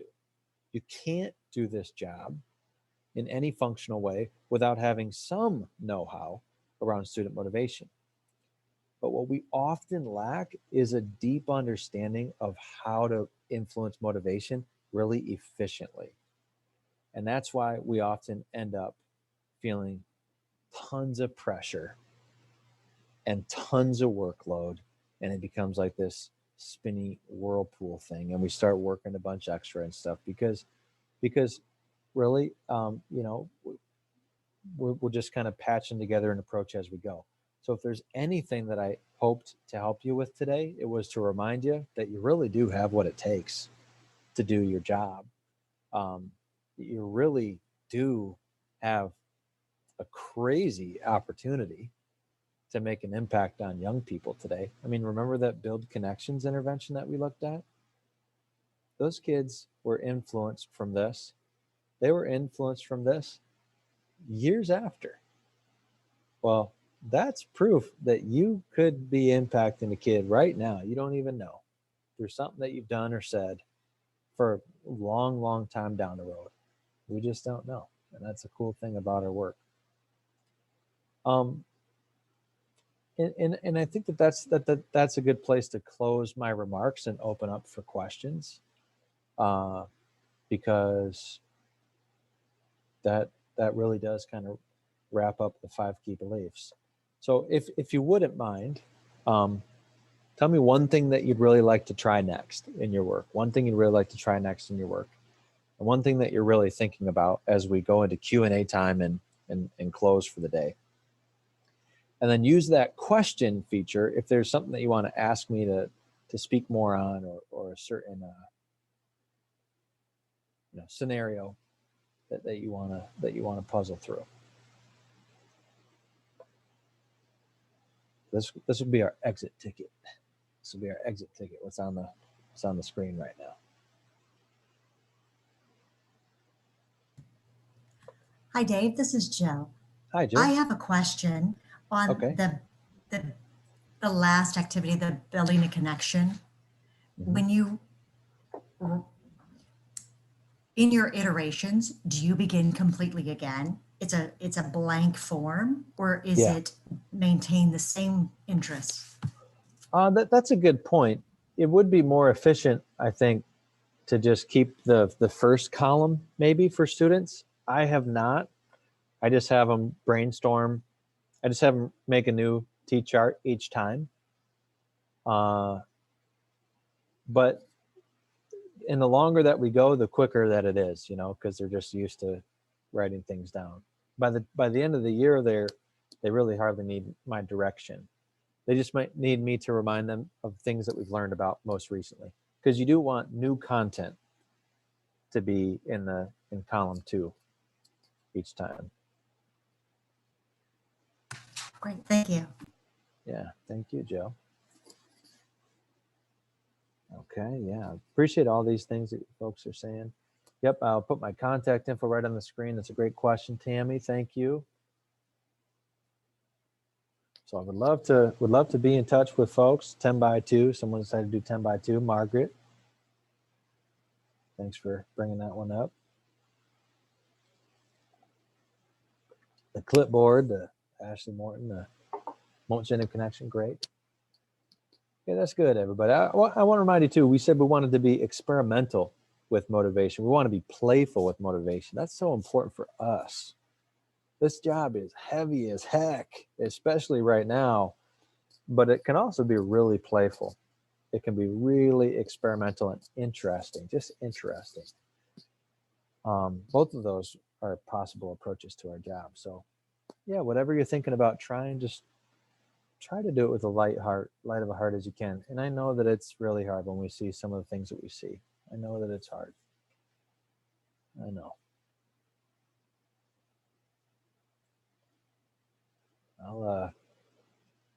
Jill, I think we can hang out for maybe another minute or so for questions, but really without our small group discussions, this is kind of a early Friday for us. It has been. It's been wonderful. I have a question coming from the world of special education. Has there been something or a connection of all of those that just you really had to dig deep to find those students who struggle the most, Mm-hmm. who have been included in your classroom, and you've had to search and find? Have you ever had those moments where I've got to find something different? Yeah. I'll call one of my students that I'm working with right now. I'll call him Paul. Paul, like every year, I have a few students who I'm really at the most fundamental level of trying to connect with and trying to help experience success. Paul is, he has spent a lot of the year not in person, even when we've been in person. A lot of the year he was in quarantine for this, that, or the other. So there's been a lot of times when I haven't been able to even be with Paul in class like I would like to. I could tell Paul was really distracted in his learning environment during remote learning. So my approach with that type of a situation is always begin with the relationship, begin with the 2x10 strategy. So Paul's been a student who I've done 2x10 with. And I would say we've gone from Paul cussing at me at one point early in the school year. I asked Paul to do something he didn't want to do, and he used a little bit of foul language with me. We've gone from there to a good working relationship where I can come alongside Paul and say, okay, let's take a look at this assignment that we're doing. But Jill, it's still if we're in Miss Rita's pool, Paul and I are still working on putting his head down and kicking. I think we just are there. I have not been able to get to where Paul's super independently driven yet, but we're further than we were. And I think that's just the reality of the things that we face. Probably as a younger teacher, I might have been tempted to just say, well, I don't know what to do. I don't know what to do for Paul. But now I'm just trying to get him to experience some success after he and I have connected, at least on a human level. Wonderful. I appreciate that. And do you mentor? You have this experience and this background, and there are going to be new teachers, new staff that are coming in wanting to, having those frustrations. How do you walk those through? How do you connect with them?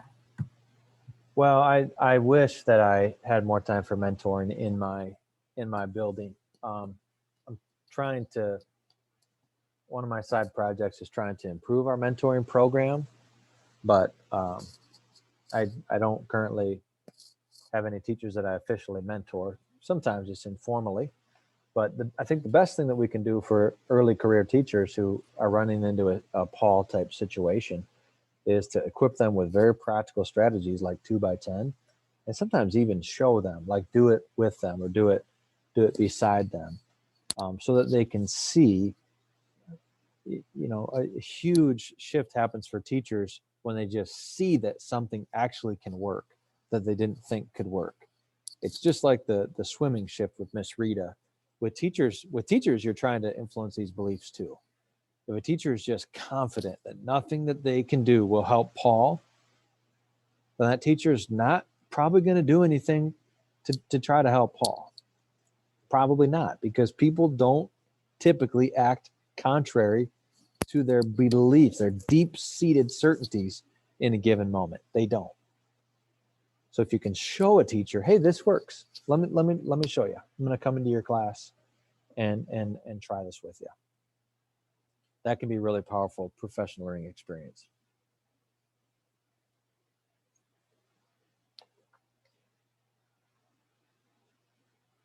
Thanks, Joe, for asking those. And I don't want to hog all of the questions, but I do. I have a copy of the book. And I want to say that we have sent out at least 50 free books. Half of them have made it. Yes, half of them hopefully have made it to you. with a reminder to attend here. So we're glad you did. And the other half is still sitting in my office because we've had a flood in the meantime at our office. We've had this weather and they didn't make it out. So if you haven't gotten yours and you signed up for it, please understand that is a delay and that they are coming. There'll be a little bit of an outdated little note in it that just shouts out love and to remember to tune in today. So that'll come when it comes. But do we have any other questions? We had a sign up on listserv. So if you are signed up to receive listserv for the special ed services, that's where you'll find the link for that.